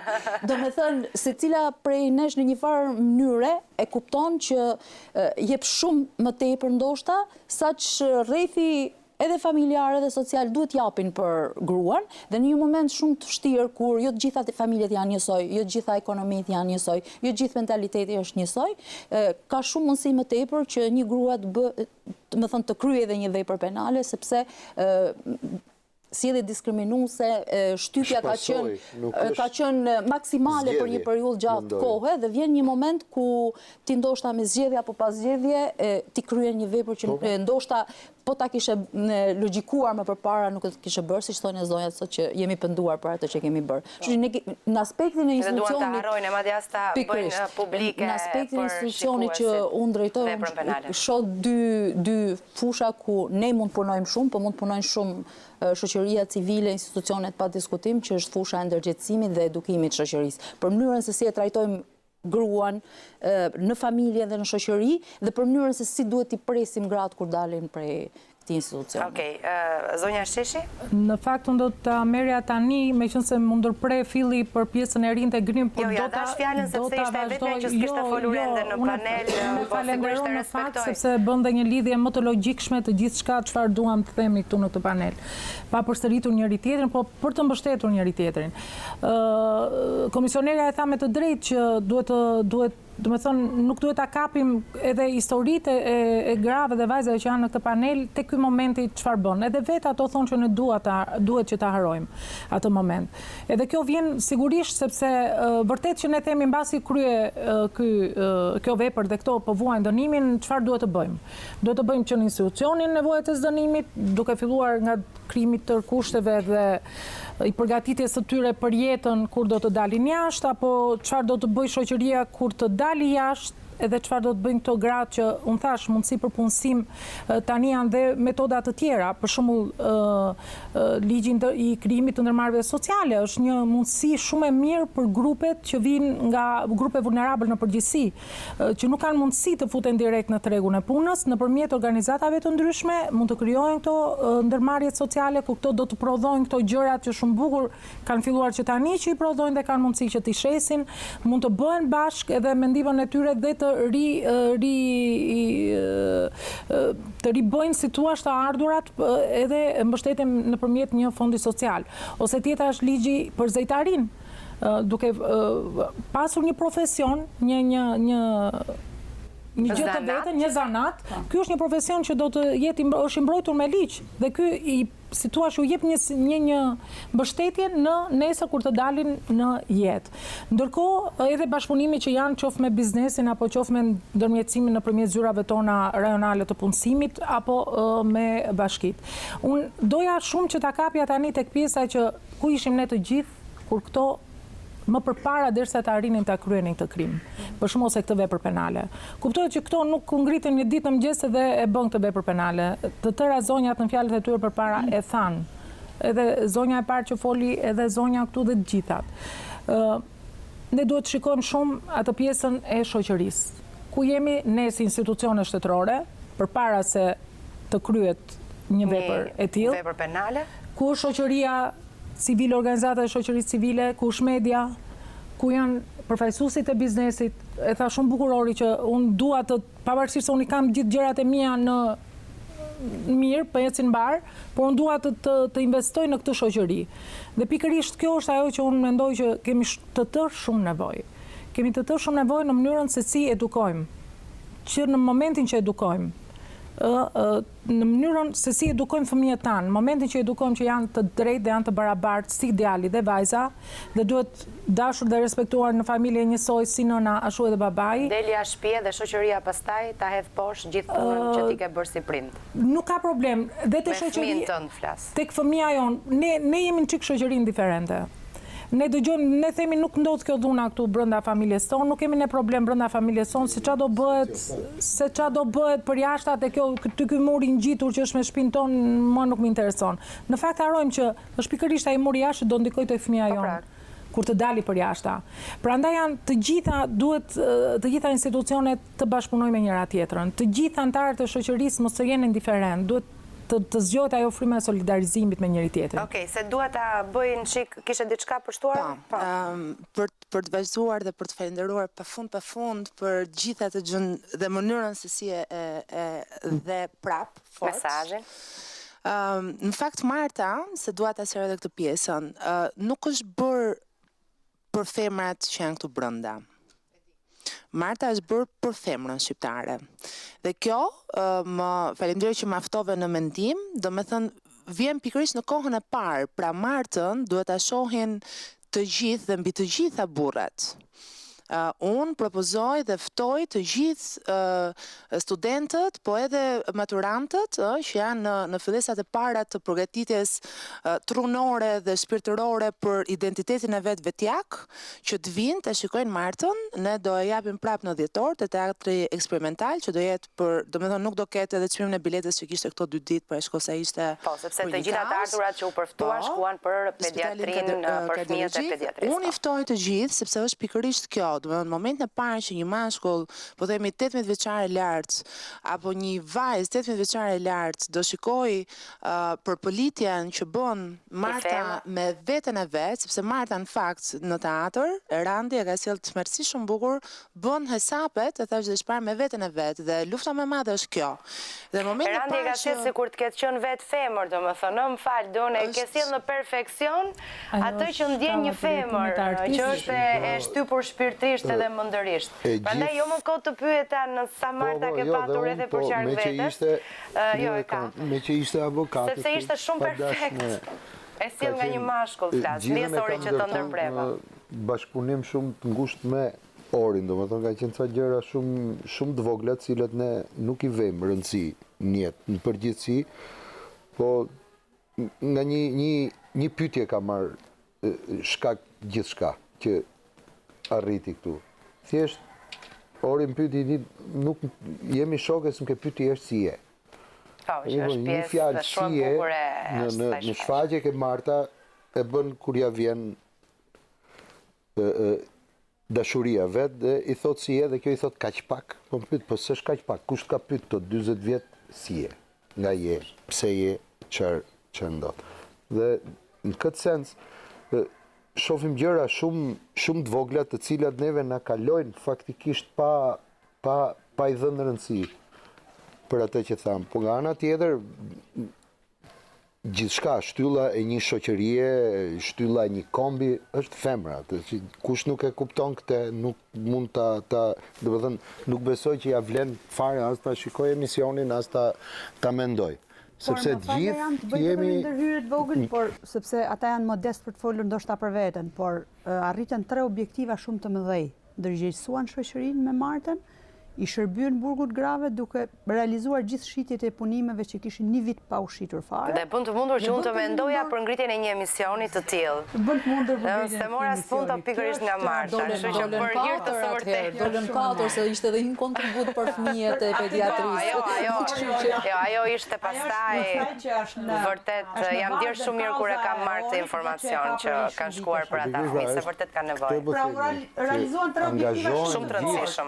Nëse bëhemi të gjithë arrim me dal diku. Në fundit jeta jon, as jeta e femrës shqiptare, e mashkull jo, nuk rregullohet as me pallate, as me rrugë të shtrume, as me në radh parë gjëja është këtu dhe këtu. Ta fillojmë nga vetja, si thotë Randi, ose si Ori. Ta fillojmë nga vetja. Rruga më e gjatë në botë është nga mendja ke zemra dhe anasjell. Dhe nëse vetëm një individ mendon si këta persona që janë brenda me gjasa, truri dhe zemra janë afër, por duan një jetë të bashkohen. Më pak problematik. Shumë e bukur. Këto janë ato të vërtetat e mëdhaja, mendoj, dhe ne duhet t'i japim një çik më hapësirë, si thosh, dhe jam shumë dakord me avokatin, me gjitha gjërat që tha, ashtu si edhe Ori. Po. Dhe për të vazhduar mendimin, se duhet kaloj pak te zonjat që kanë në krah. Unë mbarova mesazhin tim, domethënë unë i ftoj të gjithë këta mbi 18 vjeçare lart që të vinë ta shohin Martën, jo në kontekstin e një teatri, sesa në kontekstin e një katarsis, e një shplarje të vetes vet, dhe do sa marr shprehjen fantastike për mua, hajde të gjojmë edhe murin që kemi ngjitur. Hajde fillojmë jetojmë në komunitet, sepse në finale, jo ndoshta për ne, për ta marrin çik më kështu naive, po për fëmijët tan, për fëmijët e atyre zonjave, për fëmijët që janë jetimore, për fëmijët e të gjithë këtij vendi, sepse në fakt janë e ardhmja, dhe hajde kujdesemi që të ulim sa më pak krimin apo veprat penale në këtë shoqëri.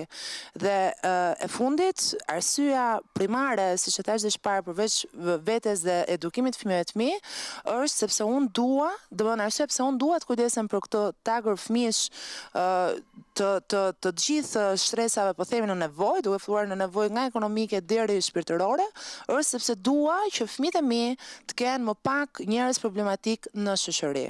Dhe në momentin e parë që ne gjithë fillojmë dhe mendojmë kështu, kam një bindje të madhe që ne shqiptarët do fillojmë të gjithë të ndjejmë ato vlerat, ato meritat për cilat letërsia jonë prej shumë shekujsh ka shkruar, dhe në fakt sot janë gjitha epitete dhe vlera që nuk janë më vërdall. Jemi materializuar aq shumë sa kemi humbur veten. Dhe Marta atë thot, ti mund të mos jesh nën, po je femër. Po je femër.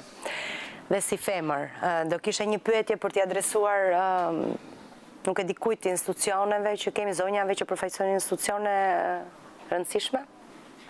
Përderisa unë kam edhe pak kohë për të vujt dënimin, kam marrë pjesë në shumë kurse që ka bo Ministria e Punës nëmër 4, edhe do doja dija më shumë, dhe më thënë, këto certifikata që ne marim, është normale që këtu nuk na hynë punë, por jashtë do t'i njihen jashtë. Do na njihen, apo thjesht, dhe më thonë, do ta kemi atë që do t'na përfaqësohet edhe me një CV tjetër, cila në kërkon dëshminë e penalitetit, që na zonet në kërkojmë një punë. Dëshmia e penalitetit ju kërkohet për statën në punë si civil, gjithë shtetasve në bazë të ligjit në punë si civil, por ajo certifikat që ju keni marrë të kursit profesional që ju keni bërë brenda këtij institucioni, sigurisht që ka të njëjtën vlerë me një certifikat që ka marrë dhe një person që ka ndjekur këtë kurs.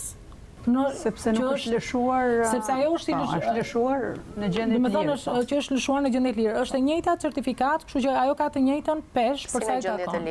Një njeri që është jashtë, një grua që është e njëjtë, por një grua, po flasim, është dhe një grua e dhunuar, ose një grua që është rikthyer nga trafikimi, ose një grua e pa punë.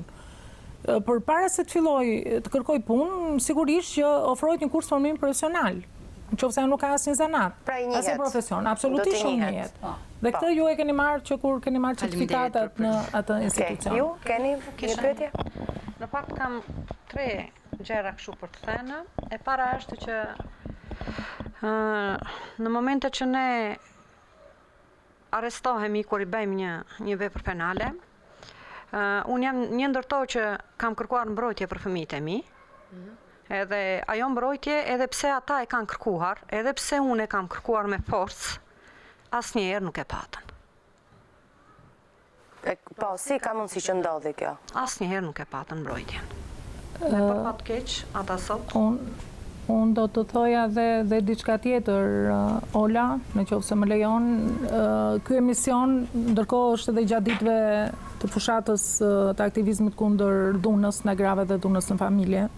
Edhe gjatë tyre ditëve në takime të ndryshme me ekspert ose me përfaqësues të institucione të ndryshme dalin dhe problematikat. Nuk janë thjesht aktivitete, por janë edhe tryeza ku dalin dhe problematikat që ndodhin rastësisht. Nuk do thoja vetëm këtë pjesën, unë konkretisht nuk e di rastin e zonjës për lëshimin e urdhrit mbrojtjes, ndofta për fëmijët, por unë do të sillja në momentin që është arrestuar, do të sillja edhe një problematik tjetër. Ky urdhër mbrojtje nuk ka ardhur asnjëherë dhe ata sot nuk jetojnë më. Sa shoj para gjykimi, nëna jote ka bërë kështu edhe ata janë parë gjithmonë me një sy në urrë. Do thonë ngjarja shumë e rëndë. Edhe nuk e kanë patur kurrë atë mbrojtje. Edhe këtë mbrojtje, nëse më lejon, ka qenë drejtor policie. Mikrofonin afër. Mund të kujtojë si funksionon? Atëherë funksionon kështu që në qoftë se kërkohet urdhër mbrojtje, sigurisht që hyn punojnësi policisë shtetit njëri pari, që plotson kërkesëpadinë për lëshimin e një urdhri mbrojtëse dhe pastaj kjo kërkesëpadi çohet në gjykatën e faktit ku jeton personi dhe aty në një seancë gjyqësore gjykata vendos që e meriton ose i duhet lëshuar një urdhër mbrojtje ose urdhri me një mbrojtje. Duhet të diçka se po flasim për procedura kur kërkohet urdhër i mbrojtje ose urdhër i menjëhershëm mbrojtje për rastet e dhunës në familje. Ne nuk e dimë nëse rasti konkret i zonjës ka qenë i tillë dhe a ndjek këto procedura se mund të ketë procedura të tjera. Mirë, dakor, atëherë e heqin termin urdhër mbrojtje. Është një nën, jo një sekond, që ta sqarojmë pra. Është një nën që kryen një vepër penale penale dhe arrestohet. I trëmbet të ardhmes të fëmijëve të saj për shkak të faktit që është brenda burgut dhe kërkon ndihmë. Çfarë ndihme ofrohet për fëmijët e saj në këtë rast? Po sigurisht që ofrohet, sepse në momentin që varet çfarë vepër penale ka në kuptimin që nëse ka nëna është në burg, thjesht nëna i trëmbet tani se çfarë mund t'i ndodh fëmijëve Ndihma nuk ka lidhje me veprën penale që ka kryer. Fëmia nëse është i mitur sigurisht që merret në mbrojtje nga institucionet e mbrojtjes së fëmijëve. Ka njësitë e mbrojtjes së fëmijëve që janë në çdo bashki, të cilat merren direkt me mbrojtjen e fëmijëve.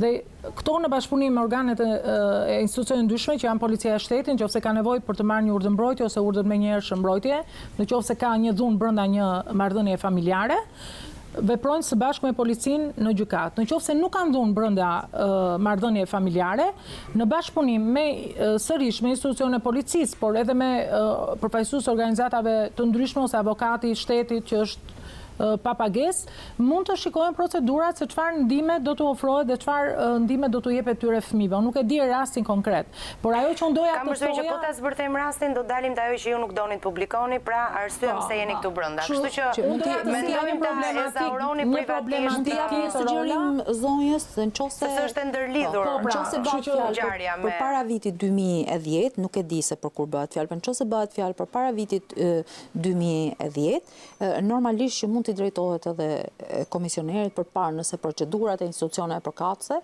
kanë qenë korrekte në përputhje me ligjin. Por me sa di unë, ajo nuk është se ka një vlerë. Por thirrja ime është që në rastin e dhunës në familje, zonjat shumë mirë mund t'i adresohen avokatit, komisionerit për mbrojtje nga diskriminimi, gjithë mekanizmit të dhunës, pikërisht Jo, prandaj po them, e lëm të rastet se nuk duhet bëhet publik. Por kjo nuk është janë të ndërlidhura të dyja ngjarjet me faktin që ajo është brenda. Të lutem më lejo të them diçka tjetër, që kemi shumë raste të grave, të cilat kanë bërë një krim brenda në një marrëdhënie familjare, të cilat kanë vite dhe kohë të gjatë që nuk takojnë dot fëmijët e tyre nga familjarët. Nuk e di dhe zonja drejtoresh. Më mbështet edhe vetë. Okej, se jemi në minutat e fundit dhe duhet që të gjithë të japë mundësinë të bëjnë nga një pyetje. Që duhet parë nga të gjitha, jo vetëm nga institucionet, por edhe nga vetë shoqëria për t'i bindur familjet që t'u lejojnë të takojnë fëmijët. Mashkas nga çështja që ngriti Eva, shkurt do e them, ka disa nëna që nuk, edhe pse gjykata i ka dhënë urdhrin e formës prerë për t'i takuar fëmijët, ish bashkëshortet nuk i lejojnë. Unë brenda një viti kam negociuar me psikologë, sociologë, persona të shoqërisë civile që kanë qenë aktiv, siç është Ori me teatrin, dhe që janë afruar me dashamirësi dhe me vullnetarizëm, dhe kemi bërë negociata dhe kemi arritur të bëjmë 3 takime brenda një viti me 3 nëna që nuk i takonin prej vitesh e vitesh fëmijët e tyre. Kështu që kjo është një dramë që duhet t'i dhënë zgjidhje. Unë më shumë se sa një pyetje doja të bëj një thirrje opinionit publik, sepse gruaja ka vendin të shtëpia, edhe duhet përmend këtu një thënie të dritave të pelingut që gruaja është drita e shtëpisë. Edhe për këtë gjë dua t'i bëj thirrje të gjithë opinionit ta mbështesin më shumë gruan. Bëni thirrje gjithashtu edhe parlamentit, edhe presidentit, ministrit drejtësisë. Keni shpresë se mund të përfitoni nga amnistia? Ne shpresojmë, Zoti e di. Këto fjalët e tua ti dëgjojnë ata që na kanë në dorë. Faleminderit. Atëherë unë pyetje nuk isha, po doja dilja ke fjala e Orit. Dua të bëj thirrje gjithë teleshikuesit që po na ndjekin, që të shkojnë në teatrin kombëtar dhe ta ndjekin Martën, pasi ka një kuptim jashtëzakonisht shumë. Çdo kush mund ta gjej veten atje.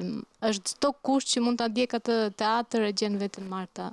Çdo femër, çdo grua, çdo nën, siç e përmendi dhe zotëria.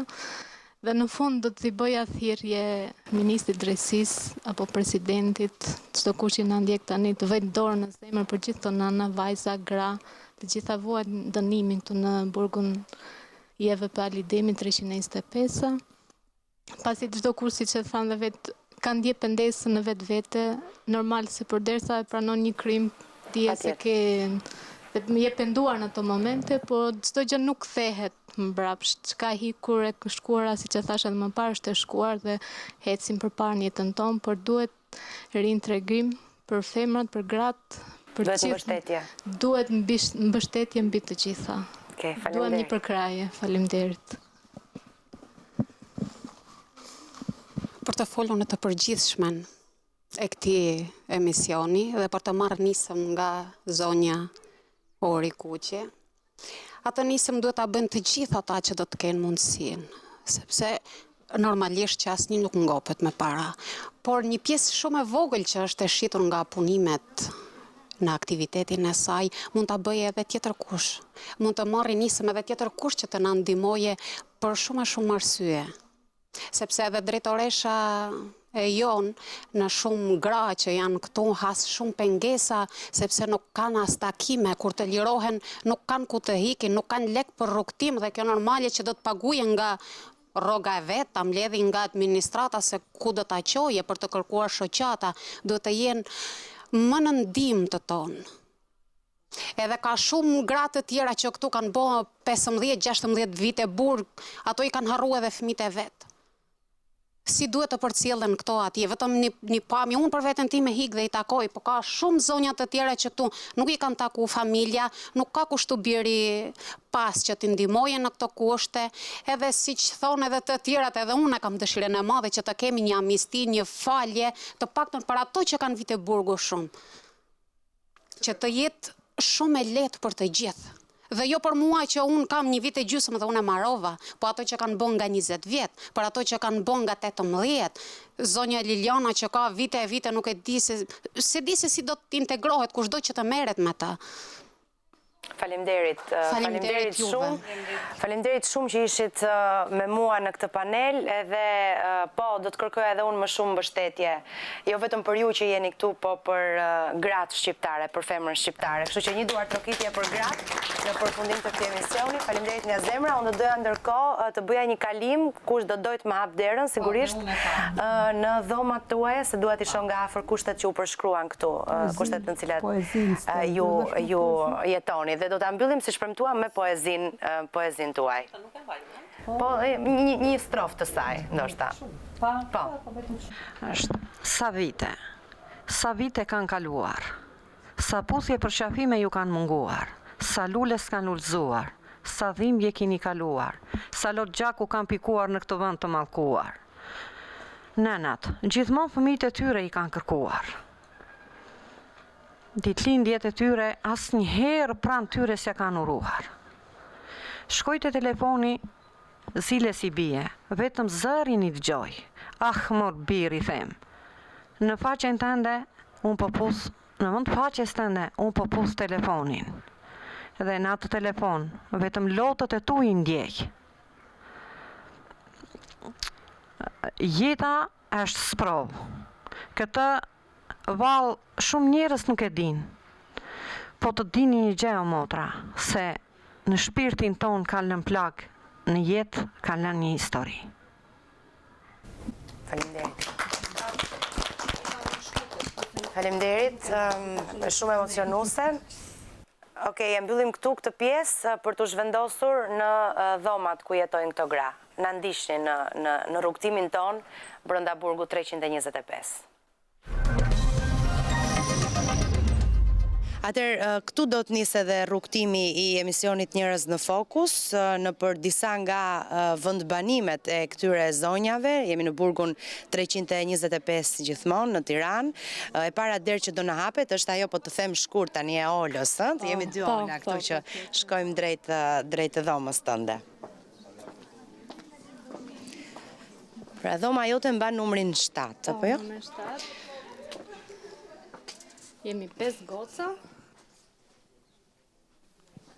Jemi 5 goca, po thoja, që jetoni në këtë dhomë. Kujdesemi për ambientin, për higjienën tonë personale të dhomës. Po, duket që është gjithçka perfekte këtu, po, besoj nuk i bëni dot ballë lagështisë, për cilën po flitej më përpara. Po mundohemi me aq mundësi sa kemi tonët, pasi kemi një rezistencë që ngrohemi aty, po. Unë nuk e shoh të jetë e dukshme në fakt në përmuret e dhomës, lagështira, po ju e ndjeni? Gjithmonë se unë flej lart. Kush është krevati jo, Tola? Ky.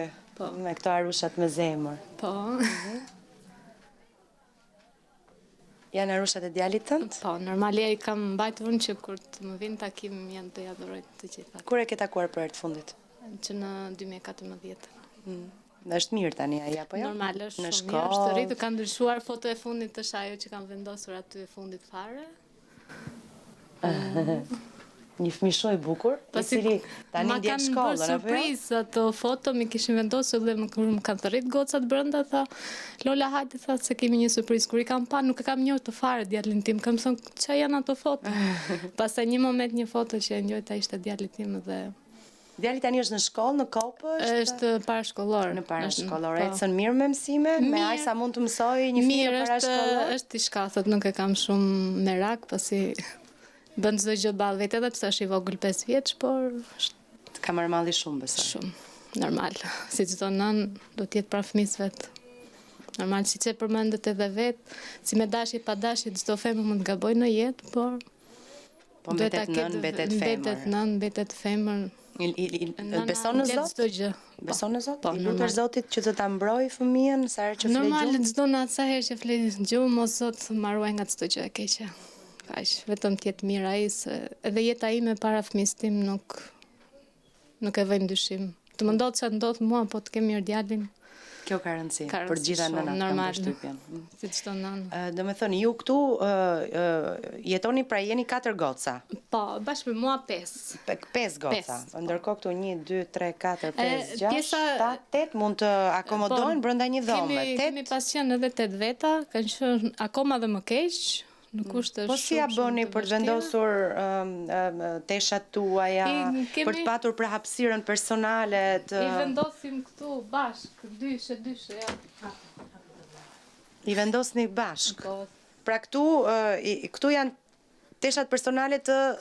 Këtu janë personale, këtu të mijat, kurse këtu është një shoqe tjetër bashk me një tjetër. Me një tjetër dyshe se normal. Këto dyshe i vendosim pësi. Na kanë ardhur tani në hyrjen në fillimin e punës së re të zonjës drejtoresh, e përshëndet shumë, dhe ajo ka mundësuar me iniciativën e vet që na ka sjell këto dollape të reja. Po ftohtë, keni ftohtë? Normal që kemi ftohtë shumë. Në darkë, pasi 2 orë kemi ngrosen. Pse 2 orë? Kështu e përmban në rregulloria. Vetëm 2 orë mund ta mbani nesër? Normal 2 orë. Në 5:30 deri në 8. Me thënë ju, kur vjen ora 5:30, vraponi të ndisni ngrosen që të ngrohet ambienti... Në momentin që në 8 futemi brenda ne që të rrim pak të shikojmë televizor, atëherë fiken ngroset dhe do futem në për krevatet tona, s'kemi çfarë të bëjmë. Po si ja bëni për të rrim, marrim, mbushim bidona me ujë të ngrohtë. Mbushim bidona me ujë të ngrohtë. Po. Edhe i vendosim sa ngrohet pak. Okej. Mirë, faleminderit shumë për mikpritjen. Shumë faleminderit juve. Ishte kënaqësi të vizitoja vendin ku qëndron. Faleminderit për çdo gjë që na mbështesni, ngrini zërin për gjithë këto nëna, siç e the vet, nëna mbetet nën. Është vërtet. Faleminderit. Shumë faleminderit. Turoj gjithë mirat. Turoj shëndet për veten dhe djalin. Gjithë mirat. Faleminderit edhe ti, suksese. Faleminderit. Largohemi atëherë për të shkuar në një tjetër dhomë. Na shoqëron kjo zonjë shumë simpatike. Si e keni emrin ju? Lumnira Mushi. Sa vite keni që punoni këtu? Unë kam 22 vjet që punoj këtu me borxhet. Tani ku do më shoqërosh, te cila dhomë? Tani do të shoqëroj tek dhoma 3. Edhe shikojmë me këto kushte brenda tyre sigurisht. Janë edhe gratë mbajnë dhomat shumë mirë, pastra të rregullta. Një koqire do me thoni, keni të gjitha këtu? Po, të gjitha. Të gjitha gratë. Janë përpeshtë. Se këto kushte kanë edhe këto. Po, përshtaten me këto kushte që kanë? Janë përshtatë edhe janë njësh me çdo gjë që kanë këto të brenda. Këtu do hymë? Po, hynë tash tek dhoma 3. Përshëndetje, mund të hy? Po, jeni duke parë News 24 në këto moment. Nuk e heqim nga News 24, nuk e heqim asnjëherë. Kjo është dhoma juaj, ju jetoni sa veta në këtë? Ne kemi qenë 3 veta këtu, njëra ka qenë greke, ka 2 ditë është e straduar. Ka mbetur shumë e kënaqur, nga respekti jon, nga mirëpritja jon, nga të gjitha. Edhe ne ishim shumë të kënaqura me ata se ishte... Si kuptoheshit, si komunikohet? Mësuar shqipen, këtu nuk kishte mësuar shqipen, edhe ne ndihmomi në një fjalë ku nuk e kuptonte, më pyeste, ja përkthejnja. Sa qëndroi këtu? Këtu ka qëndruar gati 1 vit. Gati 1 vit. 1 vit. Kush është krevati jot? Krevati im është këtu. Gjilian, zemrat e mamit... Edelian, e lexoj saktë? Ndoshta Edelbian, ndoshta këto emra edhe ty të kujtojnë diçka se është dhe një emision dhe News 24. Me siguri unë do të kemë përsjerë dhe të edicionet informative ngjarjen, po unë prandaj thash nuk dua t'i hyj më në detaje, sepse ju vetë preferuat të mos flisnit për historinë. Po ajo kukull e vogël? Unë me atë kukull fles, ajo është Delvani mamit. Ajo është djalimi i vogël. Nuk e di e mbajt shu edhe më duke si fëmijë.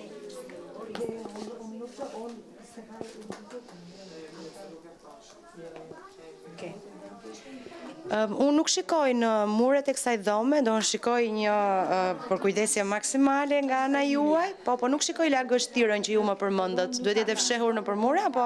Anës murit, kështu anës murit, dimbrit, shfaqet shumë kështu në qimento, këtu ki shtrojmë këto ne. Ka raste që ynë edhe huj poshtë nga themelet ynë edhe ne kemi nxjerr ujin, e kemi pastruar, ka lagështi, ka shumë. Okej, tani po na njoftojnë që duhet ta fikim kamerën, me sa duket orari ka skaduar. Faleminderit shumë, ju uroj gjithë mirat. Faleminderit. Gjithë mirat. Është një dhurat e vogël për ty, një qendër dhe një shqiponjë, ta kesh Faleminderit shumë, faleminderit nga zemra. Shumë faleminderit. Gjithë mirat, më pafshim. Ndërsa tani do t'hym tek dushet e zonjave që ndodhen në burgun 325, u fol në panel për gjendjen skandaloze të tyre, dhe kështu që erdhëm ta shikojmë vetë. Këto janë dushet. 10 minuta I duhet çdo gruaje për të larë veten nën këto kushte që shikoni. Ka 1, 2, 3, 4 dushe, ose hapësira ku mund të laj veten çdo grua, ndërkohë që shoqët ketë edhe në këtë krah, te di më shoqëron, me kamerën, atëherë këtu janë të tjera hapësira dushesh, 1, 2, 3 dhe 4. Kjo është gjendja, pamjet flasin vetë.